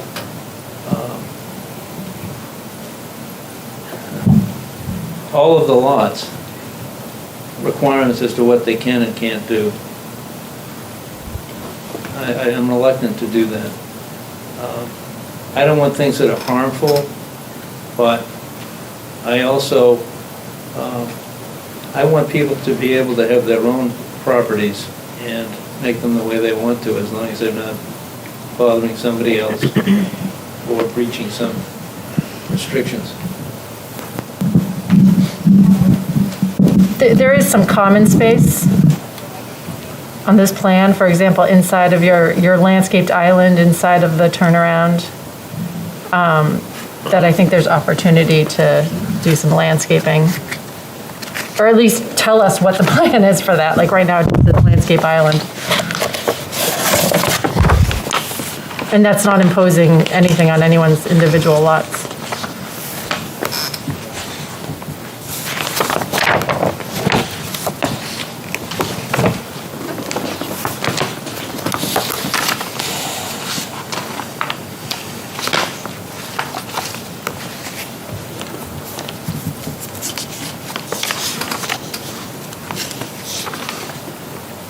I can't really expect to have significant control over the things that you're concerned about, because I do intend to sell these lots to individuals who will build the house they want and put what they want on that land. Mm-hmm. Beyond that, and this is the other side of my thinking and feeling, is that it's one of the reasons that I've chosen to do what I'm doing with the other large area of open land, which is varied, and it's great. I mean, I grew up and I've continued to walk around there a lot. It's just a nice place. So I think people will find enjoyment, individually as well. I don't disagree with what you are valuing and wanting. Not at all. I don't want to impose too much on whoever buys the lots. That's all.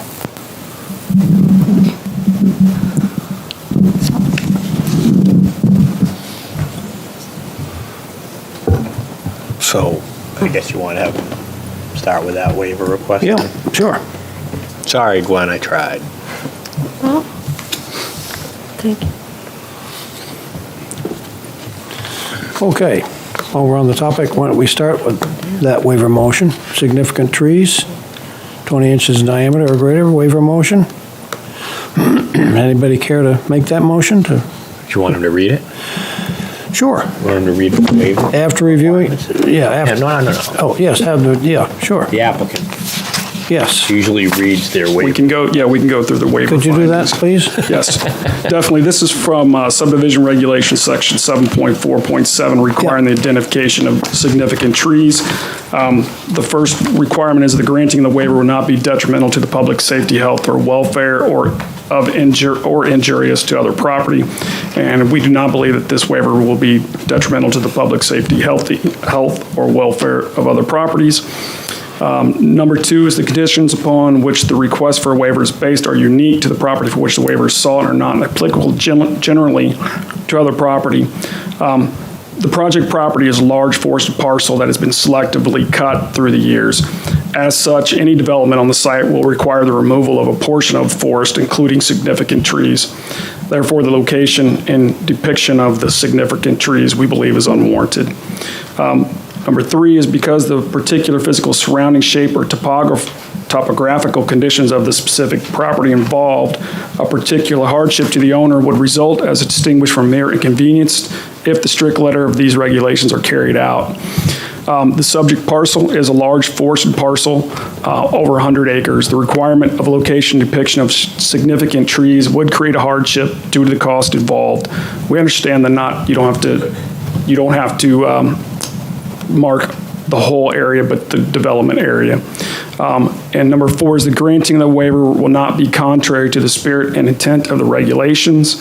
The intent of the regulations is to retain significant trees in the areas where a limited number of significant trees exist. The applicant is proposing to place 72 plus acres of the forested parcel into conservation easement that will protect the majority of the forest. Therefore, we believe the spirit and intent of the regulation is met. Number five is that the waiver will not in any manner vary the provisions of the zoning ordinance or master plan. The proposed design meets the zoning requirements and will therefore not vary the provisions of the regulations. Thank you. Now, would anybody care to make a motion?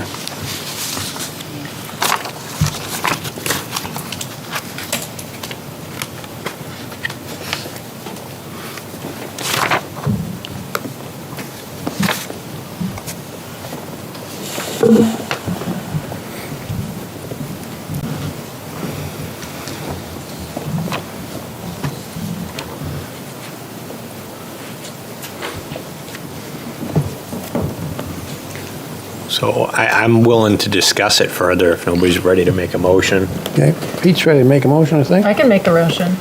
Okay. After reviewing their criteria for granting waivers, I move that the request of Scott W. Carlisle III, Planning Board case. W. Scott. Scott, oh, it's W. Scott? Yeah. Oh, It's okay. It's wrong in here. it's, yeah. Oh, Scott W. Okay, I'll start over. After We're reading our reviewing the script. criteria for granting waivers, I move that the request of W. Scott Carlisle III, Planning Board Case Number 20-21 for a waiver from Section 7.4.7 of the Site Plan Review and Subdivision Regulations regarding identifying significant trees 20 inch in diameter or greater be denied. Is there a second? I'll second. Gwen seconds. Any discussion, further discussion, Aaron? Yeah, this is a tough one for me, honestly, because we have the regulation, and this board has really grappled with this regulation over the years since I've been here, which I'm not even sure how long that is. So we changed it to make 20-inch trees Yeah, in the developed area. In the developed area only, because it did come down to literally almost every applicant that came in front of us asked for a waiver, and we found ourselves granting it consistently. So in order to even keep it, we did a lot of tweaking to it, with the intent that it wouldn't be onerous to adhere to. However, for me, I think the most compelling argument for granting the waiver, which would be voting against the motion, for me, the most compelling part is I do think that the nature of the project definitely preserves significant amounts of land, because whether he would be able to, him or someone else would be able to develop a lot of the land on the back, which is wet, certainly with the open space regulations in this town, they would be able to get a lot more yield. We just worked our way through a pretty significant approval that involved some significant wetlands as well, and we approved a number of units much greater than is what is in front of us.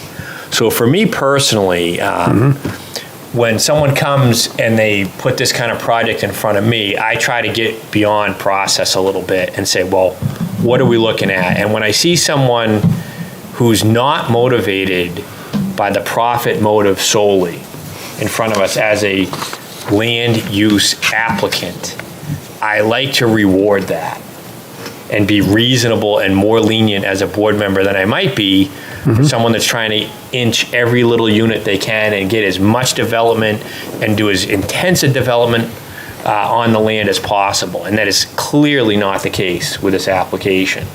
So because of that, I would be voting against denying the request for the waiver. I tried to get him to remove the request for the waiver to see if we could have our cake and eat it too. But with them still asking for it, I'm more inclined to grant it. And that's why. I just wanted you to share that with you, because it's a challenging one to me, because I really think it's a waiver that I don't like to support generally. But given when someone is looking for this low intense of a development, I want to trust that they're being a heck of a steward of the land, frankly, and ensuring that a lot of significant trees will be saved for the future, for generations into the future. So if they're asking for a little consideration from us, I think I'm apt to grant it. So I would be against the motion. That's. Is there a way to amend the motion to just the developable land, or the land that we're? No, this only is the developable. That's the Okay, it's only. That's the It regulation. is the regulation. Yeah, we're not asking for the entire. Okay, so it's not just the whole Not property? the No, project. no. No, it's just a disturbed area. It's intended to be disturbed, which is generally roadway systems that go along with the project. Yeah. There's a tree line in there that shows the disturbed area, so Yeah. any significant trees within that area defined as what they're gonna clear when they go in for the development. Yeah, I mean, I'm struggling too, because I understand your wanting to preserve the rights of the future homeowners.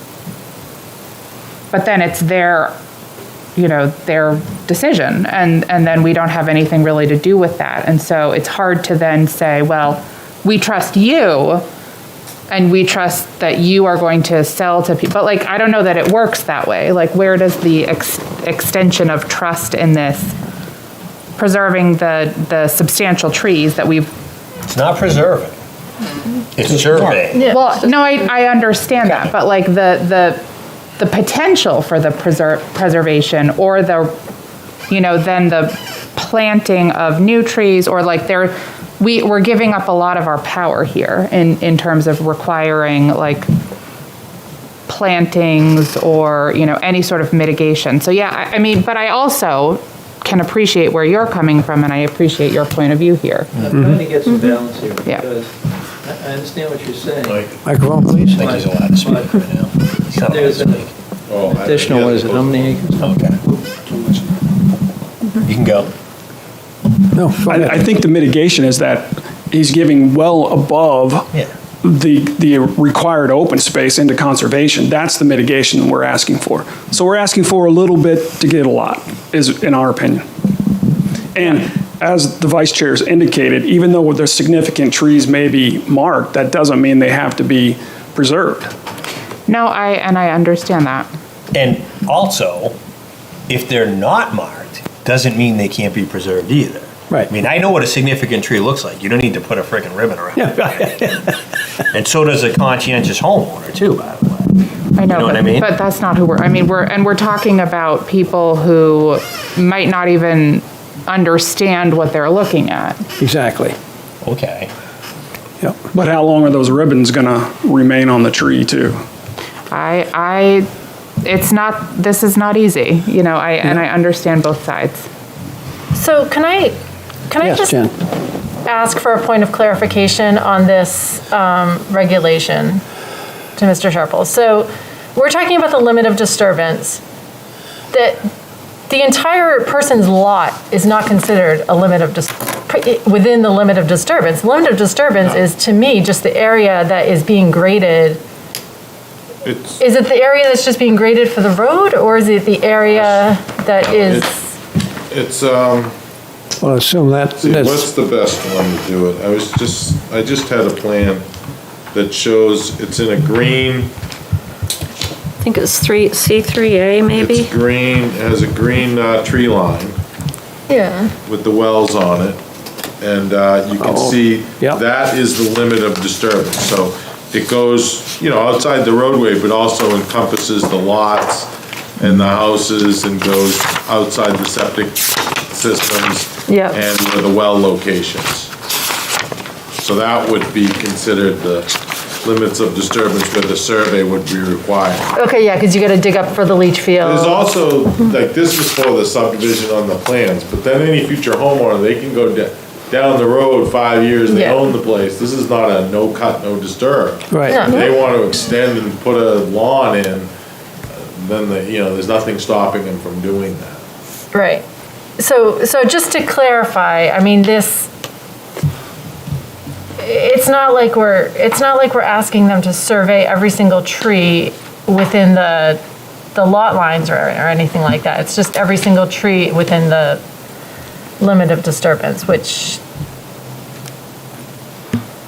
I mean, it's a survey exercise. It's not like we're not asking to save trees. We're not even asking to put ribbons on trees. We're just asking to get a point and put it on a plan so that there's a record in town hall that says this is where the significant trees are on this parcel.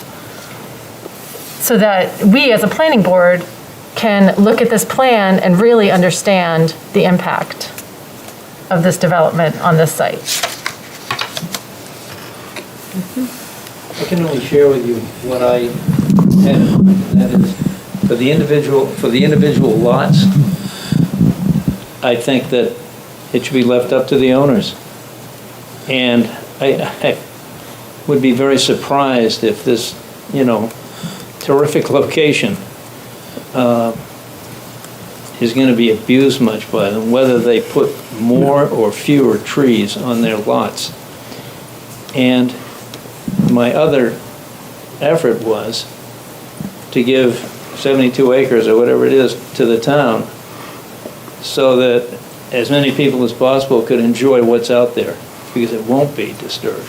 It'll be what the town decides to do with it. Well, I'll point out those trees are that size because of proper forestry management. So as harvesting's been done, you pick the fruit, and this is the result. You've opened up the sky for those trees to develop and grow. So you got some nice lumber there, amongst other things.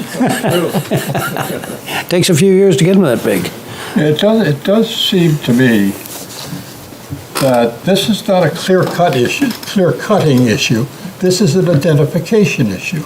And that's really all it is, I think, unless I'm missing something. All that we do here is we're basically asking you, or someone, to go put a ribbon or something or other on an individual tree that meets the diameter requirements. That's all it is. It's not saying you can't cut that tree. It's telling you that this is a tree that's important. Now, have I misunderstood the last 45 minutes or so that we've been on this? We're not even asking for a ribbon on a tree. We're just asking for the tree to show up on the plan. You're exactly right. So we know where they are and how many of them are there. Okay. But again, to do that, you've got to go identify the tree. and survey it. And its and location. locate it on the plan. And that's So correct. it's a cost issue, straight up. And I fully appreciate that. It's absolutely, and we But I think that. To what you're saying, I don't think you're going to have individuals who look at this as my home site is going to be destructive. And it's not going to, it's just, I think you have a right to say, and I concur in this, that you cannot tell, if I buy that piece of property, you cannot tell me what to do with that within certain, I agree completely. and this is where I'm having some. I don't know what people do on the lots that. Yeah, I mean, yes, there have been fools who have clear cut and then say, oh, come back and the hell with you, pardon me. Come back and tell me, find me. I've seen this, and I'm fairly familiar with the north end of Squam Lake, where some folks have gone in there and over the course of the years have said to the town, tough. Really? And that's not, I don't think that's what's going here. Well, I don't want it to. And I'm conflicted here also. What to do with it. But I can't believe, well, I'll be quiet. I've said what I meant to say. I just want those 72 acres left alone. Yeah. That's the only, I just want them to remain there and, you know, I understand you can improve those areas by cutting some brush and so forth, but I'm not being ridiculous about it, but I really would like to save as much as possible. Yeah. There is no HOA or architectural guidelines or anything, correct? There will be an HOA. There will be. Yeah, To take care of the drainage. right. Okay, but the drainage, but nothing else, nothing to do with, you've got the houses placed in these lots, but that may not be where they end up. You're correct. Right, the single-family lots, they can do. The limits are disturbance are set. on the Well, I see plan. that, I see that, So it's but, got to fit within those. Because the limits of disturbance are all in with the conditional use permit, there's some buffers, and you can't just go into. but you know, there's some. There's you know, definitely leeway. There's leeway to leeway have that, within move the- that, yeah. yeah, within that lot. Some lots are kind of tight, because you Some got are a tighter. septic field, you got Yeah. a well radius and and a house, so I'd be surprised if there's much difference on, I mean, some lots have a little bit more flexibility than others. So it's almost like the first third to a half of the lots, what's going to be used in the back of it. If there's any significant trees there, they probably won't want to cut them down, but they could cut them down. Good sell. Well, here it starts, basically you put a limits of disturbance, which is identified, and we Right. hold them to that, because that's the part of the conditional use permit and so forth, like with, especially in and around the buffers.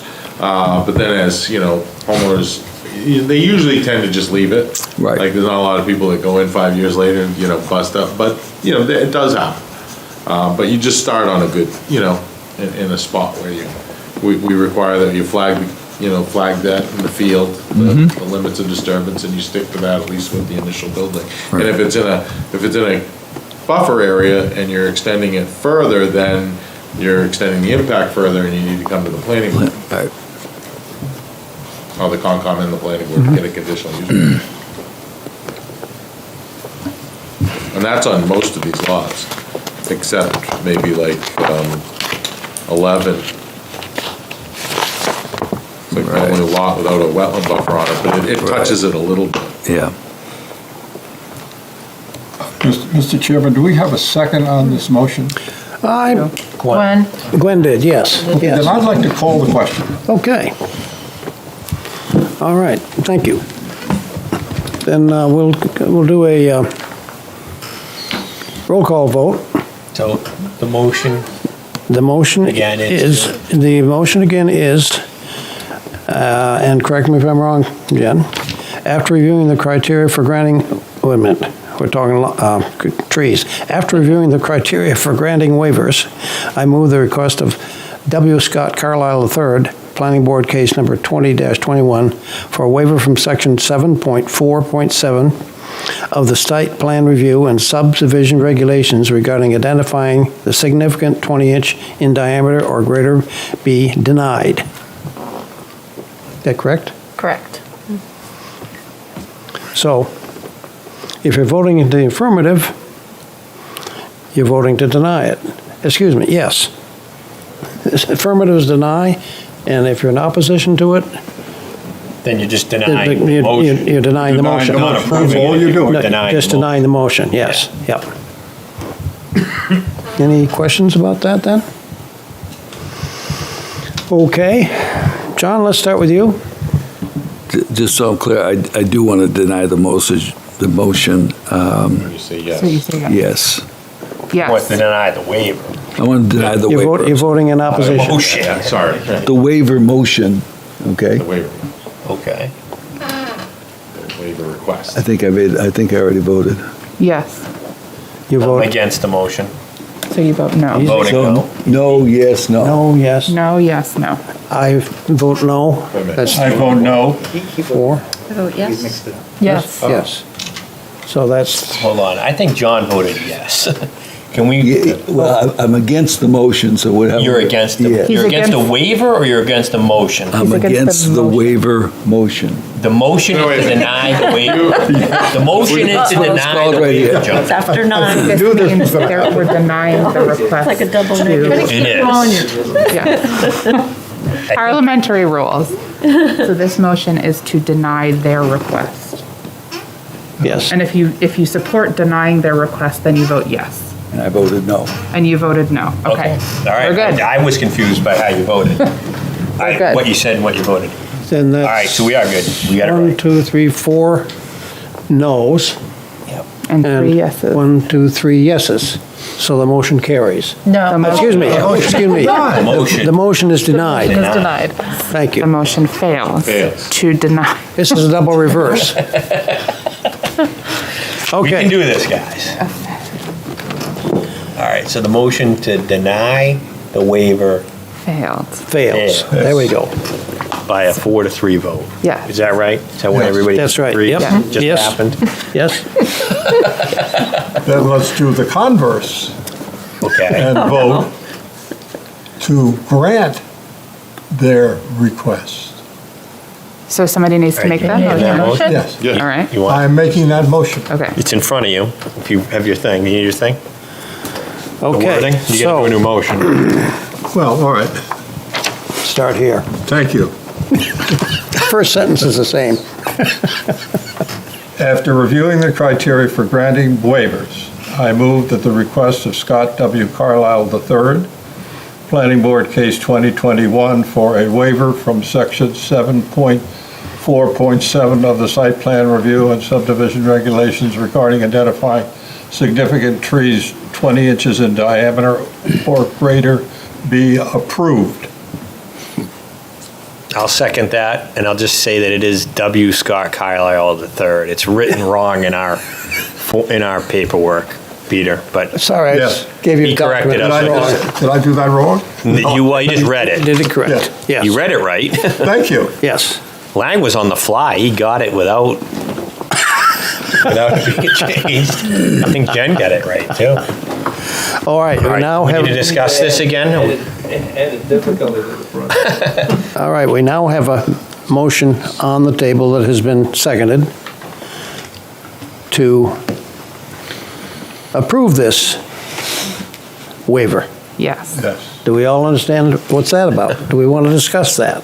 No. Okay. Do you understand the motion, Jen? Yeah, of course. Okay, so I will ask you, that we're going to do a roll call vote. Could you please vote? I vote no. I No? vote no. No? Yes. Yes? Yes. No. Yes. All right, it passes. Thank you very much. Do we want to go at the second waiver request now? think so. Yeah, right? So that,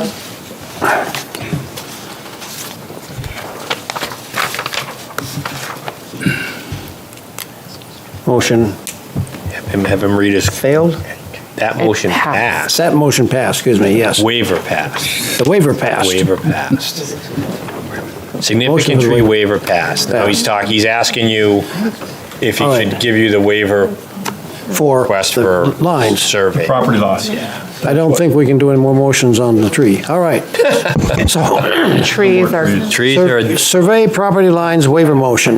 yeah. Somebody like to make that motion? He's going to read the Yeah. waiver. Oh, that's right, we need the back justification. So the applicant is requesting a waiver to section 7.4.12 of the Page subdivision 2. regulations requiring property lines, including angles of bearings and distances, monument locations, and size of the entire parcel. We're requesting this because of the size of the parcel, 98 acres, and the condition of the parcel, by which I mean the wetland complex located in the back of the parcel. Per the waiver findings, number 1, the granting of the waiver will not be detrimental to the public safety, health, or welfare or injurious to other property. The surveyed property lines are depicted along Watson Road and the bordering parcels to the extent that the property lines are not located within the wetland complex or directly adjacent to the property currently owned by the applicant. Therefore, the granting of the waiver will not be detrimental to the public health, safety, or welfare. Number 2 is the conditions upon which the request for a waiver is based are unique to the property for which the waiver is sought and are not applicable generally to other property. The proposed subdivision is to be taken from the center of a large parcel. The boundaries not depicted with bearings and distances are located within a large wetland complex, the survey of which would be unyieldy or directly adjacent to the property owned by the applicant. In addition, these areas will be included in a proposed open space easement. Number 3 is because the particular physical surrounding shape or topographical conditions of the specific property involved, a particular hardship to the owner would result as distinguished from mere inconvenience if the strict letter of these regulations are carried out. The particular physical surroundings make the depicting of bearing and distances a particular hardship in this location of the boundary through the large wetland complex. Number 4 is the granting of the waiver will not be contrary to the spirit and intent of the regulations. As the proposed subdivision is being cut from the center of the existing property and all bearings and distances associated with the new lots are depicted, the granting of the waiver would not be contrary to the spirit and intent of the regulations. And number 5, the waiver will not in any manner vary the provisions of the zoning ordinance or master plan. The proposed lots will meet the zoning requirements, therefore, the waiver will not vary the provisions of the zoning ordinance or master plan. Thank you. Any questions? John, you brought some stuff up about this earlier, right? I did, I asked the question.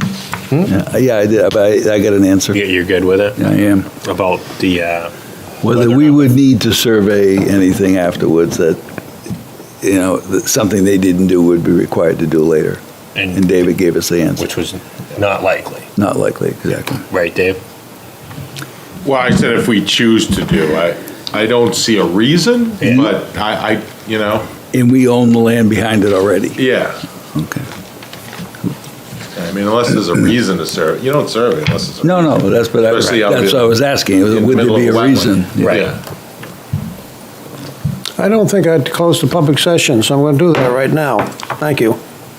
If we did it again, 2 is better than none. You have to take that all back now? It's not over. I got hung up with the trees. I guess no.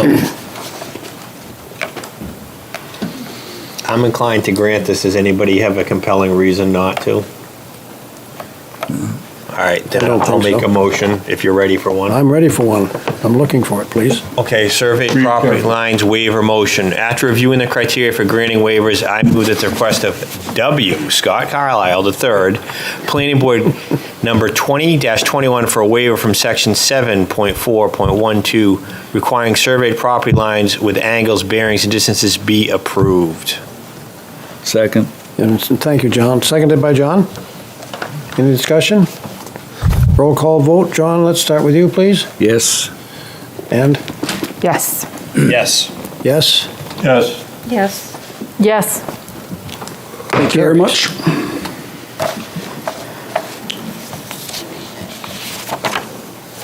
Two for two, you're on a roll. For 2, want to go for the conditional use permit? Where are we Okay, at? we got conditions for the, You guys have enough information? Where are the conditions? That's this guy down there. Hi, Dave. The conditions are for what? The conditional use permit? Yeah. Yes. The only ones, I usually don't, the Conservation Commission has 4. They have Yes. a letter. So, can you go over those, your reasons, please? Yeah, I can go through the criteria. Yes, So- criteria? So we're asking for, just to clarify, we have temporary buffer impacts totaling 3,784 square feet and permanent buffer impacts totaling 1,215 square feet. No wetland impacts at all. The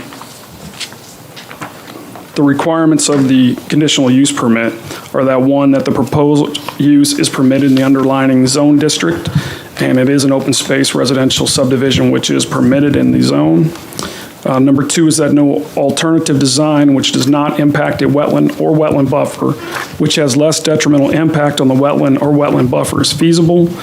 This project required no wetland impacts. It has been designed to minimize and avoid any wetland or wetland buffer impacts to the extent practical. The project area drains east to west towards Watson Road and thereby requires stormwater features to be constructed along Watson Road property line. And the property along Watson Road is mostly wetland, therefore we get some buffer impacts. Number three is that a wetland scientist has provided an impact evaluation that includes the function and values of the wetlands, an assessment of the potential project-related impacts, and concluded to the extent feasible, the proposed impact is not detrimental to the value and function of the wetlands or the greater hydraulic system. The function and values was submitted. It has been reviewed by the Conservation Commission as well as the Natural Resources Plan. Number four is that the design, construction, and maintenance of the proposed use will, to the extent feasible, minimize detrimental impact on the wetland or wetland buffer. The majority of the wetland buffer impact is associated with the construction of stormwater features along the western property line. Stormwater features will treat the stormwater prior to discharge to the wetlands. Stormwater features will collect stormwater within the wetland buffer and therefore not be detrimental to the wetland buffer or wetland. The temporary grading within the wetland parking structure setback will be revegetated and therefore minimize detrimental impact on the wetland buffer.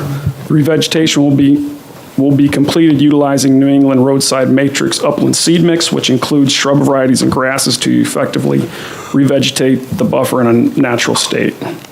Number five is that the proposed use will not create a hazard or individual or public health, safety, and welfare due to the loss of wetland, the contamination of groundwater, or other reasons. The proposed buffer impacts pose no threat to health, safety, and/or welfare, and no loss of wetland is proposed. And the proposed use within the buffer pose no threat of groundwater contamination. Number six is that the applicant may propose an increase in wetland buffers elsewhere on the site that surround a wetland or equal or greater size and of equal or greater function and value than the impacted wetland. The applicant is proposing no increase to wetland buffers elsewhere on the site at this time. Number seven is the case where the proposed use is temporary, where construction activity disturbs areas adjacent to the immediate use. The applicant has included a restoration proposal revegetating the disturbed areas within the buffer with the goal to restore the site as nearly as possible to the original grade and conditions following construction. All proposed impacts, with the exception of the driveway installation, are to be revegetated as per the project plans. Number 8 is that all required permits shall be obtained from the New Hampshire Department of Environmental Service, Water Supply, and Pollution Control Division under NHRSA 485A17, the New Hampshire Wetland Board under NHRSA 483A, and the United States Army Corps of Engineers under Section 404 of the Clean Water Act. No wetland impacts are proposed, therefore, all required permits will be obtained prior to the start of construction. Thank you. Good job. All right.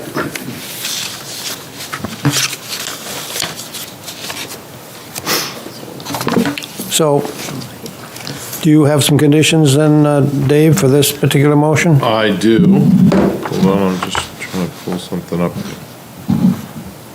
Okay.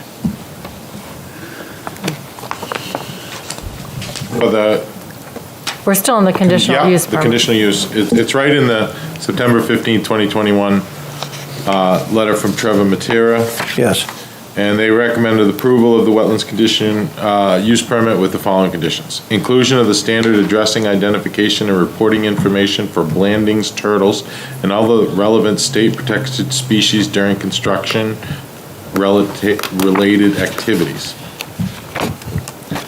2, homeowners association documents to include the requirement for an annual vernal pool educational workshop similar to what was done for Forest Ridge, as well as a copy of the New Hampshire Fish and Game Vernal Pool Habitat Stewardship Brochure. 3, requirement that the proposed open space be preserved in perpetuity through Southeast Land Trust or the Exeter Conservation Commission as presented. Should the town hold interest in the land, the deed would be reviewed by the Conservation Commission at a future date. And 4, installation of conservation boundary discs along the boundary of house lots. Okay. All right, so one of those conditions I just wanted to discuss for a second, Lang, if we could. The one that we discussed a little bit earlier, similar to what Forest Ridge has, I wonder if I could ask Jen a question about that. Sure, go ahead. So Jen, since you've participated in a very similar exercise, I did pick up that you said it wasn't every year, and this is worded to be an annual requirement, which, do you think that's overburdensome? Seems like a lot to me. Maybe. I think it's overburdensome, and I think that people would lose. Yeah. I think if you ask them to do it every year, then it just won't happen. Yeah, that's what I felt. Sometimes you get. I mean, because it's the same people that live there. It's not like you have new residents every year. Right, exactly. And it's a much smaller neighborhood. And there's only 12, yeah. so- Yeah. And Gotta there's get only repetitive. 12. Maybe every So 3 maybe years. once every 5 years, Every 5 I think years? would be. I was thinking 3 as the children grow. 3? As the children grow. That's a good point, yeah. As the vernal pool grows. All right, so how about 4? Okay. Can we change that to every 4 years, Dave? At least every 4 years? Homeowner association document to include the requirement for a vernal pool workshop. Well, I'm sorry, let me start over.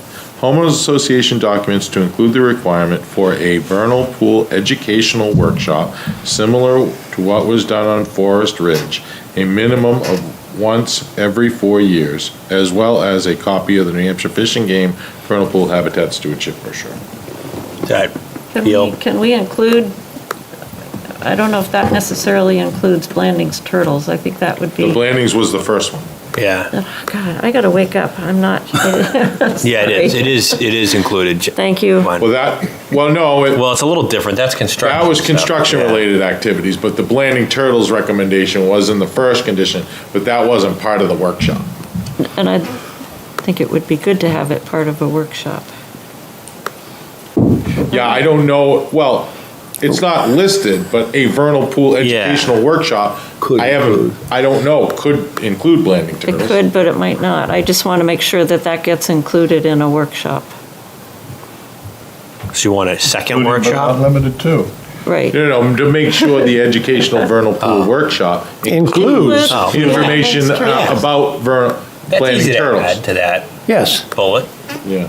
That's- Since they're there, right? So it's relevant.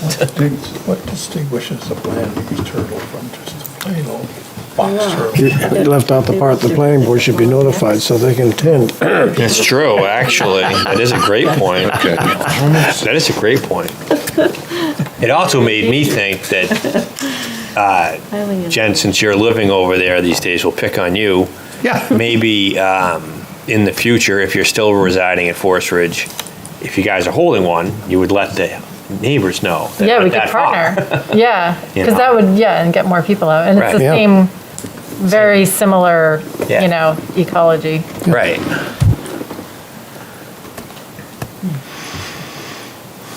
Okay. And then, How's it how read? about this? Homeowners Association documents to include the requirement for a vernal pool educational workshop that includes information on Blanding's turtles to be held a minimum of once every 4 years, as well as a copy of the New Hampshire Fish and Game and Vernal Pool Habitat Stewardship Brochure. I put out just similar what was Forest Ridge, because who cares? Right. Yeah. Yeah, you don't need that. Not, yeah, no offense. No, I agree. I thought that was weird. I'm just like, it's not really relevant. Like, No. you're He not- organizes it every year. Yeah. I think they put that in the Concom memo just to kind of, just to capture it and let people know that information. Okay, are we happy now? I'd like to add potentially one more condition, and that is regarding the suggestion that I made earlier to change the slopes on the sides of the Oh, yeah.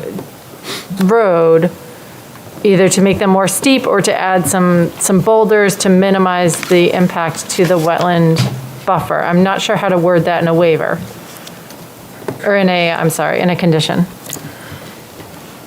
But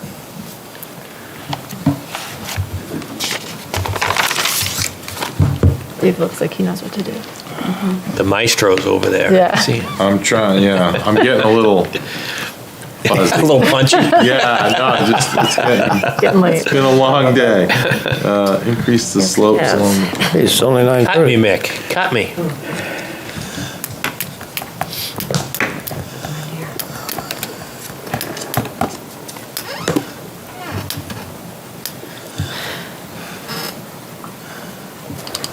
This is a wide and varied agenda. What's that? This is a wide and varied agenda. It is, it That's the is. reason we're getting, yeah.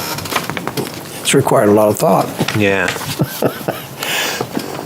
Not a lot of content. Final plans shall show an increase in the slopes along the proposed roadway to reduce the impact to wetland buffers. Because you're increasing the slope is what you're doing. Yeah, Yeah, do that we makes want to sense.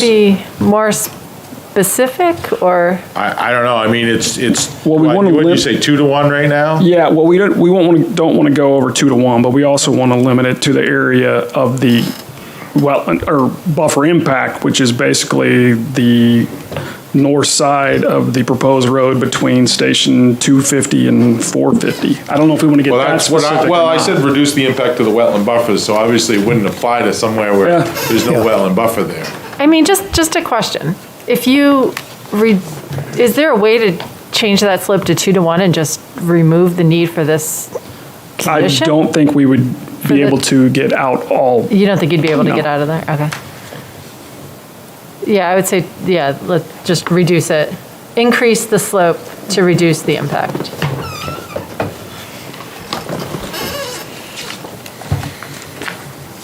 Okay, So we got 5 proposed conditions with the conditional use permit. All have been read. Plus your other thing, right? Your standards. no, That's for this, conditional use permit, I don't have any. we're still working on conditional use We permit. haven't gotten there yet. My bad. Now I'm doing you. Okay, I'm jumping ahead. Welcome to the club. all right. After would- 9 o'clock. Would someone like to make a motion after reviewing the criteria? I thought we did that. I thought we'd been discussing the motion and the conditions. They to all go. begin the same way. That's why it sounds similar. I can make a motion. Okay, go ahead, please, Aaron. All right. I'm going to make a motion regarding the conditional use permit, wetlands motion. After reviewing the criteria for a wetlands conditional use permit, I move that the request of W. Scott Carlisle III, Planning Board Case Number 20-21, for a conditional use permit be approved with the 5 conditions as read by Town Planner Dave Sharples. Is there a second? Yes. Is there any discussion? Roll call vote, Jen? Yes. Aye. Yes. Yes? Yes. Yes. Yes. Motion carries. Thank you very much.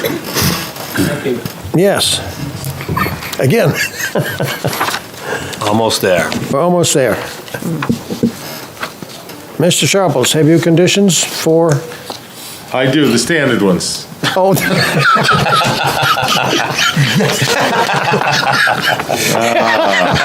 I wish, Pete. I'll work on that. I will help you. good luck. Okay, number 1, a DWG file, the subdivision plan shall be provided to the town planner showing all property lines of monumentation prior to signing the final plans. This plan must be in NAD 1983 State Plan, New Hampshire, FIPS 2800 feet coordinates. 2, all monumentation shall be set prior to the issuance of certificate of occupancy. 3, a pre-construction meeting shall be arranged by the applicant and his contractor with the town engineer prior to any site work commencing. The following must be submitted for review and approval prior to the pre-construction meeting. 1, the stormwater pollution prevention plan, if applicable, and 2, a project schedule and construction cost estimate. 4, all comments in the Underwood Engineer, Inc. review letter dated 9/17/2021 and the TRC comment letter dated July 8th, 2021, and any subsequent comments as the result of the further review shall be addressed to the satisfaction of the town planner prior to signing the final plans. 5, all appropriate fees to be paid, including but not limited to water sewer connection fees, impact fees, inspection fees, including third-party inspections prior to the issuance of a building permit or a certificate of occupancy, whichever is applicable. 6, the stormwater management operation manual dated December 22nd, 2020 shall include an annual reporting requirement and a completed stormwater operations and maintenance plan inspection report in the document referenced above shall be submitted to the town engineer annually on or before January 31st. This requirement shall be an ongoing condition of approval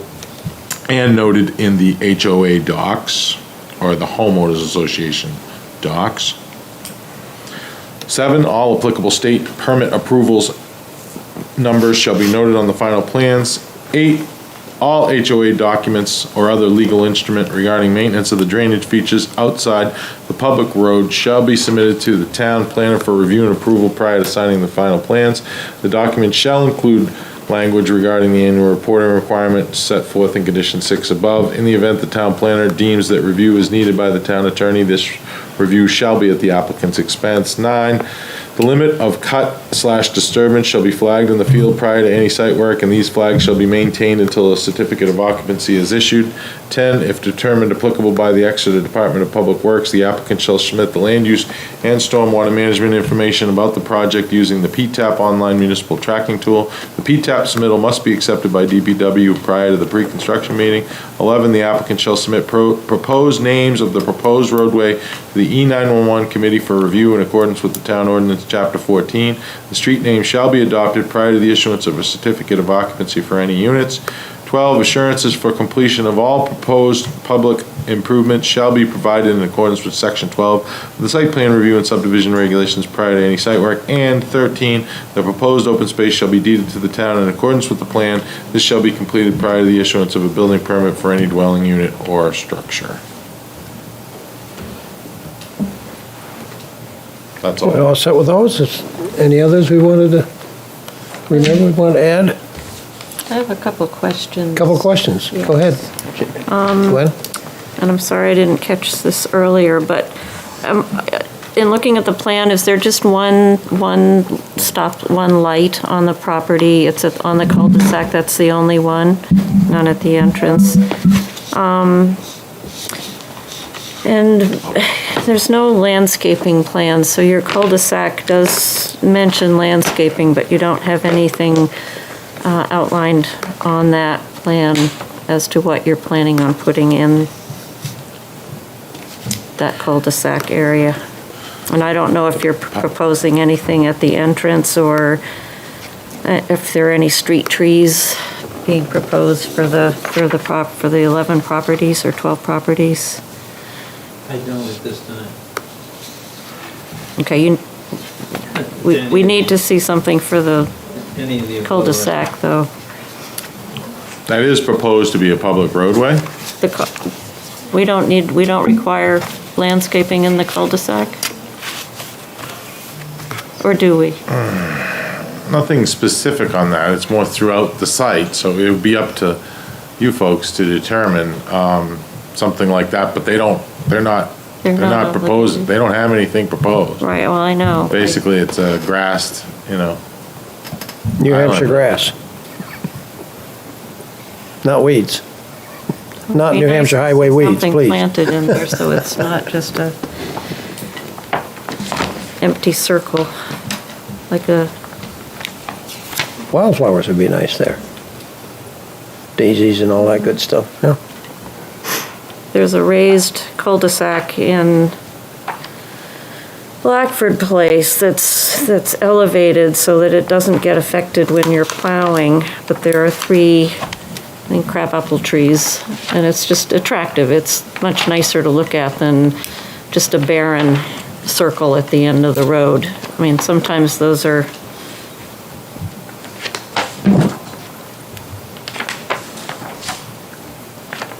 I would replant personally, then some of the native tree species that are being cut down. Probably oaks, maples, pines. Kind of blend in.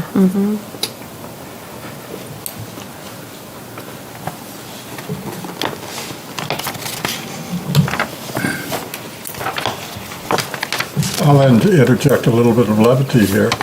I live in a place called the Boulders, and why don't we take some of the,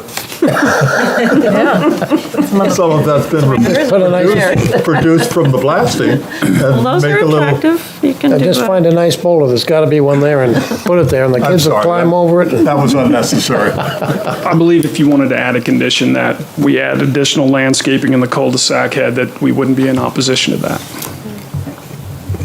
I think it I would want to be enhance- more specific than that, though. Well, We've been down this road Jen- before, and yeah, I know, it's, how many deciduous trees are you thinking, Jen? Does that depend upon the size of it? yeah. Yeah, how big is it? Well, just Yeah. transplant one of those 20-inch trees, that'll take care of it. We can, yeah. Good, I gotta find that page. They don't make a machine that size yet. Yeah, but it doesn't have dimensions. They're talking, though, you close the public hearing. 50. Yes, I have. 50. It's actually more than that, isn't it? It's more like, I have the measurements for it. I don't have. I was gonna say it's probably 50. I just want a big plan that I It's can around scale 50. out. Because it's what? What's the radius? 75? It looks like it's close to that. I gotta,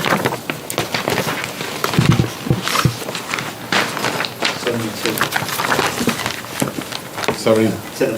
35-foot radius, 70-foot diameter. 70 foot Yeah, 35 foot. Good, good mathematician. the maple. Yeah, so I would say probably seven native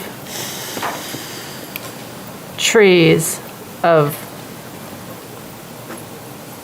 we don't know what's there right now because there was no tree survey, but we could say, Oh, dig. just, Maybe there's a tree right there. There's some trees. of similar species of what grows in this forest. New Hampshire's finest, birch, beech, pine, hemlock, oak, maple. You know, it's all there. It's what the good Lord plants, right? Yeah. Got a lot of them, maybe I can just move them. Yeah. Probably have seedlings out there somewhere. Just scatter some oak. And they should be a minimum of 2.5-inch caliber, should add to the condition.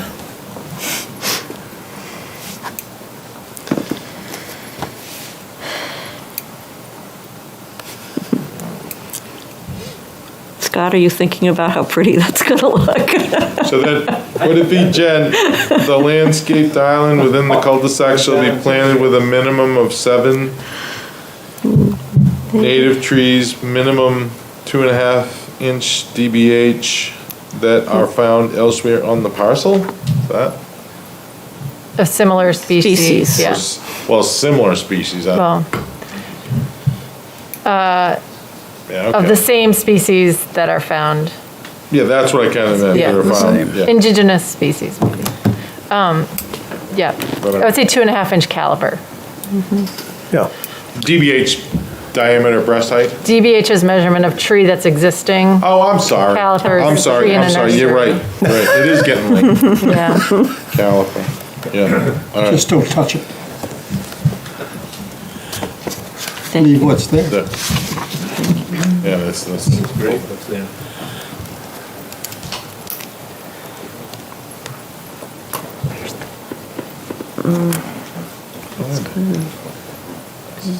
But I don't, That's- I don't, Got where do I it? So there's 14 proposed conditions at the moment. find it again? Okay. Somebody like to make a motion? I think I just left it up there. Why not? Let me try again. Okay. It's the last one. Which one are we on? Get his name right. Single family open. Single family, okay. Yes. I move that the request of Scott W. Oh, Let me do it. Scott. It said Scott W. Well, I know. yeah, I read yeah, what it I- does say that. Yeah, we've been through this before, You Pete. tricked me. Sorry. Let me try it again. I move that the You're request trying to change the guy's name. W. Scott Carlisle, they got the third right. Okay. Planning Board Case 2021 for a single-family open space subdivision be approved subject to the conditions previously read by our town planner, the D-town planner. Okay, thank you. Is there a second? Second. John seconded, thank you. Any discussion on the motion? Wait a minute. I just make a quick comment. Yes. I want to thank Mr. Carlisle for bringing this project forward. I think it's nice to see somebody bring the tone of a project that you have in front of us. It doesn't happen every day. I think you should be acknowledged and commended for that. And I don't know how long I've been on this board. I know it's more than 5 years. Okay, good. I have never been part of an approval of this size with zero abutter input. Right. And I think that probably says that if anybody did get involved, they liked what you were doing. So thank you for that. Or they're too far away to bother. I'd like to start, I don't know, we've had people that are pretty far away That's right. take up a lot of our time. That's true. I'd like to second that. I think that Yep, very nice. it's going to do us proud. It's going to do the town proud. I hope so. And your Right. family. Yep. And I'd like to thank you for the donation of the land for Yeah. the good citizens of Exeter. I love doing it. Mr. Chair? Yes. Sorry to do, on sheet D1, asking about the lights again, you have quantity of 5 on here. Is that, Sorry? on sheet D1, on your D1. lamp I thought you were schedule, along on your with Dave. schedule? She's gonna get It says another name. quantity doesn't she? 5. So it would seem that Where's D1, for goodness sakes? Never, never. it's in the lower right hand, right above the word detail sheet Oh, I know on that. D1.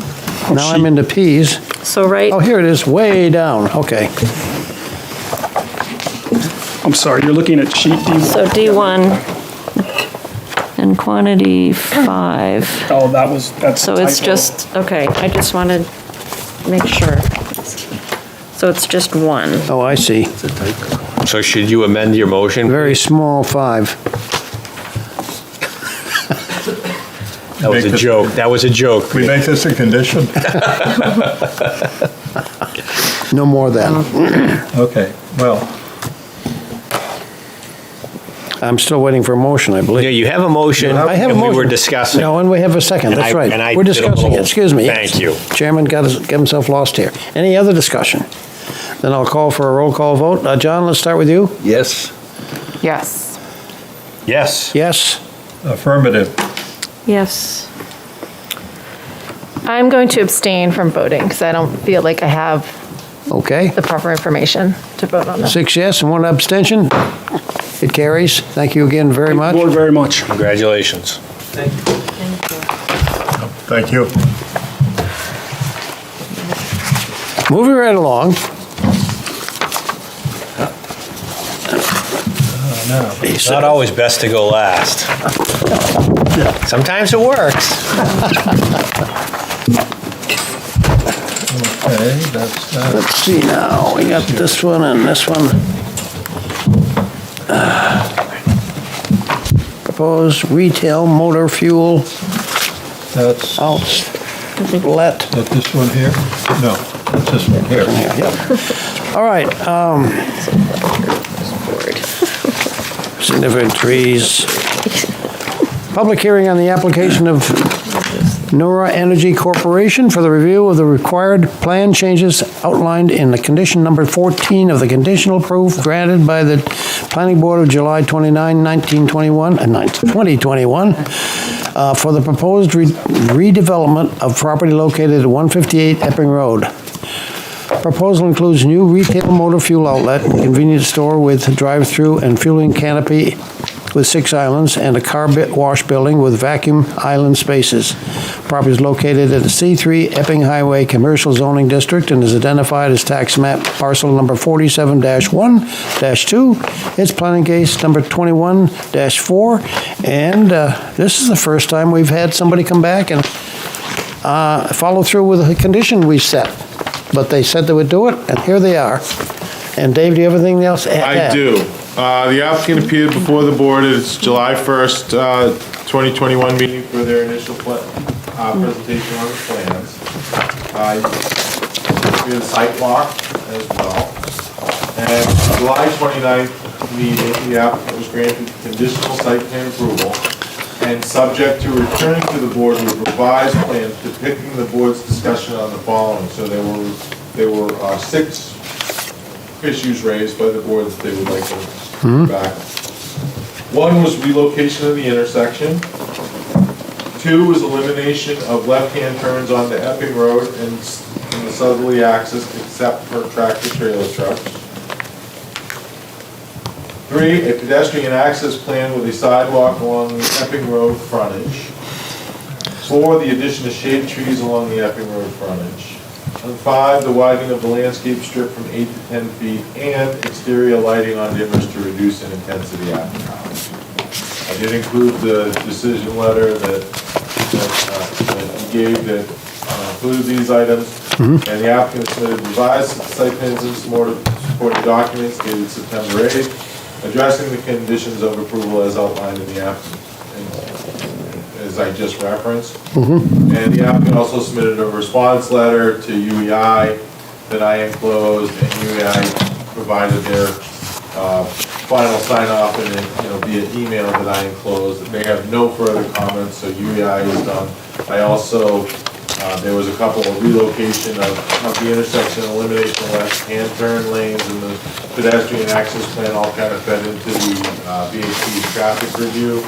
And I got a letter that I pulled up on my phone today from VHB, and they just reiterated the understanding of what they're doing, showing on the plans, like a do not block driveway, pavement markings and signage. The driveway, the proposed Epping Road site driveway will be aligned to represent access for the proposed development. A scored concrete workshop island will be constructed, and a crosswalk will be constructed across the proposed development, opening in proximity to the internal intersection. So with that, he says, and there will be stop signs provided at the internal intersection west of the Epping Road.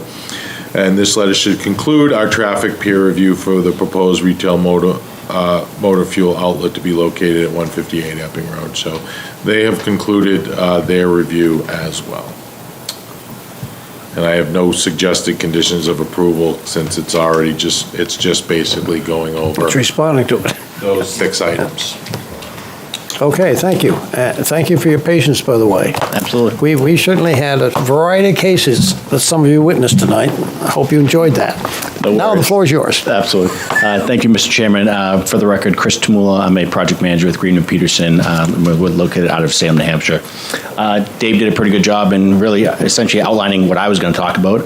I can show you where it is on the plan. I will pass out one handout to the board. The item that Dave was talking about with regards to the striping and the stop sign on the internal circulation, that was an item that we had discussed with VHB after we had resubmitted plans to the town. So this was some discussion that Heather in our traffic group had with Jason at VHB. So I just want to show you a red line markup that we will ultimately be changing on the plan.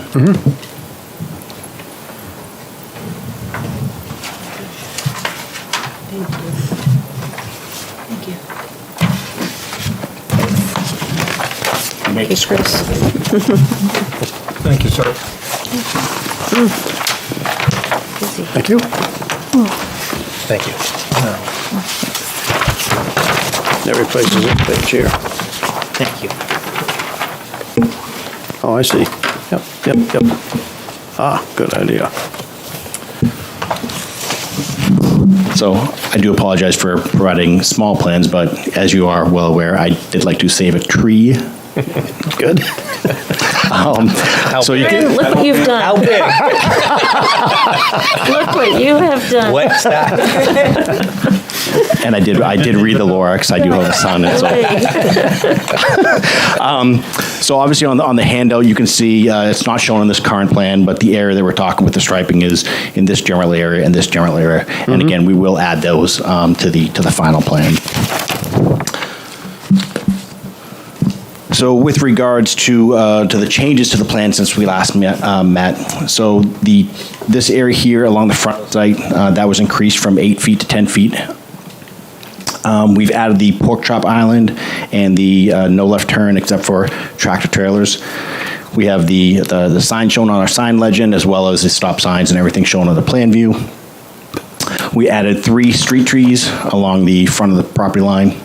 And we've added a sidewalk that meanders along the front of the property line to a new crosswalk and a new sidewalk access to the store. Those are really the changes that were asked at the last hearing you want to see on our plan, so that's what we're showing on the plan.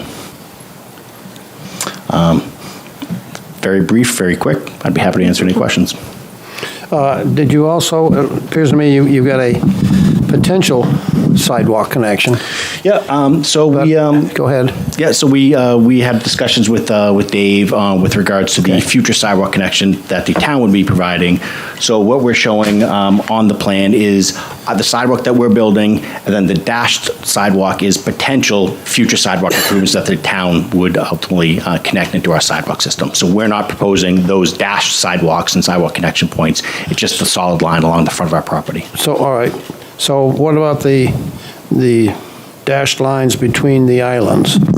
Those are heavy dashed lines. Does that mean that you're going to be painting? So this is a those lines? crosswalk. That's a crosswalk. We are proposing that. No, I mean, going into Epping Road, parallel with Epping Road. Yes, so those are potential you got sidewalk both places. improvements. Okay. Yeah. So there's potential here and potential here. We don't know ultimately where the sidewalk is going to go. So we want to make sure that our sidewalk would ultimately You're connect showing to. the connection, yeah. Absolutely. Thank you. Questions? Would you review for me just exactly when you say relocation of the intersection? Could you just review, I probably was reading and not paying attention, because the intersection. So the northern portion of the driveway, which is this side of this driveway here, this was originally approximately 10 feet lower to the south. VHB had asked us to shift this driveway to essentially line up with the canopy here. So if you struck a straight line from the canopy out to Epping Road, that's what it was requested, that we shift the driveway that much closer to the intersection. Yeah, there was kind of a crazy wiggle there. John? Well, then I don't understand when you say relocation. I guess you just explained to me and I don't understand it. So if this driveway here was shifted down, was originally approximately 10 feet to the south. Right, okay. It was asked that we relocate this closer to the intersection. And it was ultimately approximately 10 feet that we shifted that. That was what was requested by VHB, and they've ultimately signed off on the plan. And the reason being is like the old way where it was shifted off to the canopy, when people would take a right, say you went through the lights and you took a right into this lot, VHB felt like you'd be heading on straight onto people coming out. Because, you know, like. You must remember. I recall that. And then you had to go to the right, so we want to stop that conflict by moving it up. Now they go right down and someone coming out isn't in conflict. It's no formal it's a... The intersection is the intersection of Continental and Epping Road, shifted closer to the intersection. Okay, I'm still struggling with the words, but I think I understand what you're saying. It's an alignment job, is what it is. It's aligning the lanes. Because we moved this forward. Yes. Which we wouldn't always do, because there was some urgency on the applicant's part. Right. So what he's doing is showing us the proper plan was done, and here it is. Okay, it's just the use of the word relocation of the intersection. Sure. Because that has specific meaning only applicable It's an entryway, really. in a very narrow Yeah. context Yeah. here. But that was, everyone understood that that was what we were talking Yeah, about. oh, yeah. You just said. Yeah. Okay, Yeah. that's fine, but the trouble is, this is a group, a small group, and we understand it, but then the general On the public plan, reading Davey. this It's all done. might not really understand. This is what- only here for us to understand. Yeah. That's why he's here. Well, but, That's And it's 10 o'clock. but, all right. This has been voted on, put to bed. He's waking it up. Rock the baby, Pete. It's all over. Planning bird You lingo. think it is. Just you wait. Next one. Can I bring up something? Yes, John, yes, please. Doesn't maybe directly, it does directly affect you, but doesn't affect this plan, I don't think. Your landlord is also the landlord next door where Sawbellies is. I don't know whether anyone's driven by there on a Friday or Saturday night lately, but they're mobbed, and half of your lot is full of cars because they've got outside seating. Now, is there any consideration in this whole thing? Can't talk So- about anything else except what's on the board tonight. Could I,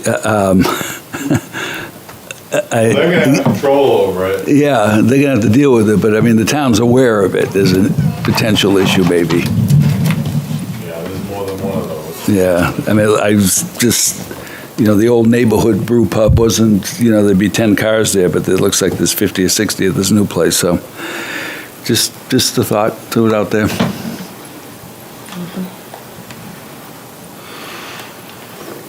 You can't talk about it, so, John. Any other comments? A moat with alligators. Yeah.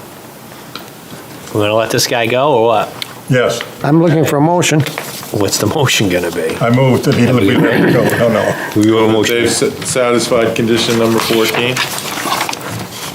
Oh, you've got Okay, to. I'll make a motion. Yeah. I move at the request of Noria Energy Corp., Planning Board, case number 21-4 for site plan approval specifically related to condition number 14 of the Planning Board decision letter dated July 30, 2021, be approved. Second. No conditions, because this is responding, this is a condition. He's meeting the condition. Responding to a condition, yes. You have one. Did you second that? I second. Oh, all right. I Been mean, moved and John wants to seconded. throw in something about he wants a free beer every Friday. I don't think we can do I that. would, but there's no place to park. You can have a donut, Okay, we have $6 donut. We have a motion and a second, so any discussion on the motion? Then we'll do roll call vote, and I'll start with Jen, please. Yes. Yes. Yes. Yes, Yes. Yes. Yes. you got it. Thank you. you very Thank you for much. responding to our Good luck. condition. No problem. I noticed you got some heavy equipment out there already. They were. That's the landowner, but yes. The building's making gone. preparation. You can no longer buy a Jaguar. All right, The building's down. I think so. sorry I had to sit all night and do anything. Yeah. There's Jersey barriers. I'm happy, I got paid. Oh, wow. Okay, master plan discussion? Good to know you, so. Yeah, I have a quick one on the master plan. Okay. I'm looking at you, Gruder. I get so many emails. I do too. Daily basis, and suddenly half of them were from you and Pete trying to figure out when we're gonna meet. You should be on the Heritage Commission. You guys can We double that. delete me from that chain and just let me know. I'll look, when Kathy sends the memo, I'll either go or not go. Go And I've both already days. got a backup guy. It's next Thursday, by the way. Go both It's days. not next Thursday. No, it's See, he still October got it 7th. wrong. He still got it wrong. It's not October 7th. And it was never today, ever, ever. We tried, but you... No, nobody tried. He said no. He wasn't available. Well, sounds like the That's our committee needs to have update. an We are having exhaustive trouble in getting paradise. together. Okay. We can't make our own calendar. Well, also, we did discuss a yield plan amendment to the site and subregs that I'll be bringing to the planning board when I wouldn't tonight, you know. Yeah, good, good. Any We'll be field, bringing that forward. They recommended forwarding it to the planning board for discussion. any field modifications, Dave? None requested.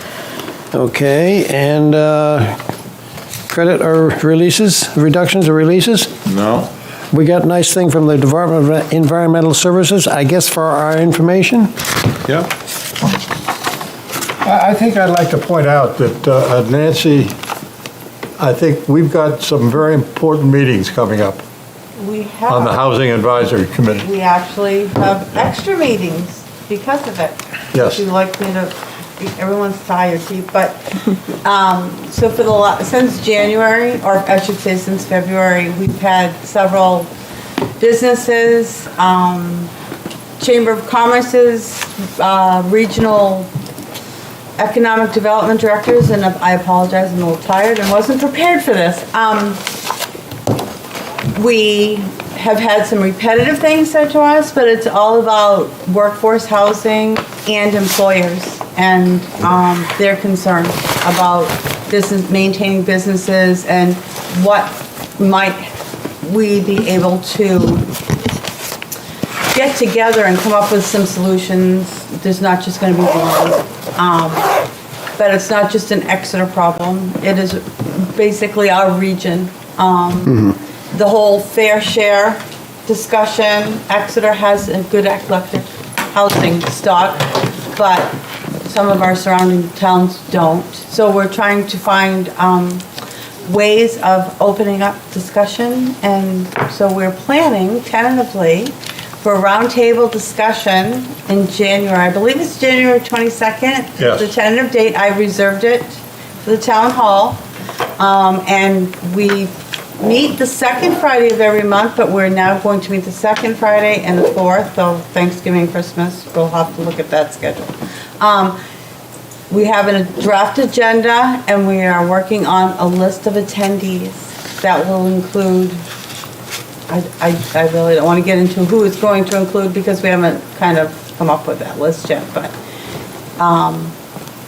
preferably, hopefully, some businesses who have some thoughts on how we might be able to solve it. We're looking actually for state invites to,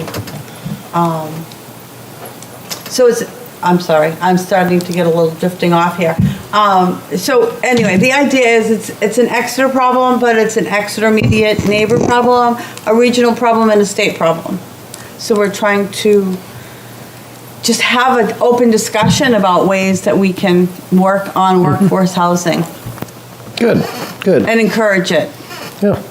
Well, and there is a piece of legislation out of, Well, I don't think it's been introduced yet. I think is it this week or next week? I met with Darren last night, and we talked about it being. Well, you're ahead of the game. We have a meeting tomorrow morning at 8:30, so Okay, I was going to get updated on that, so I can't. We'll talk about that Yeah. tomorrow morning. Okay, thank you.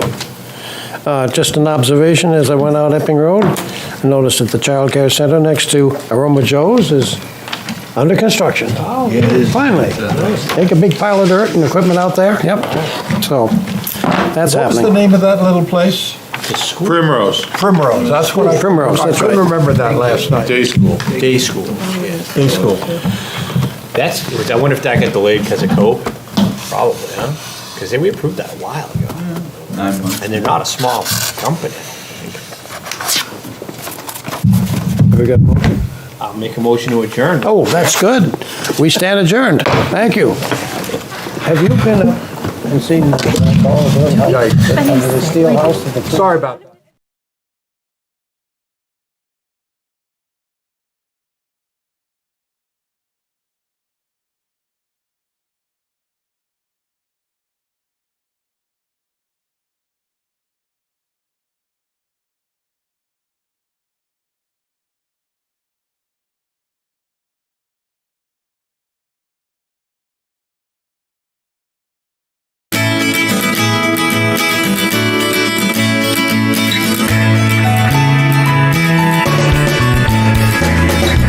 Thank you for tuning in to Exeter TV.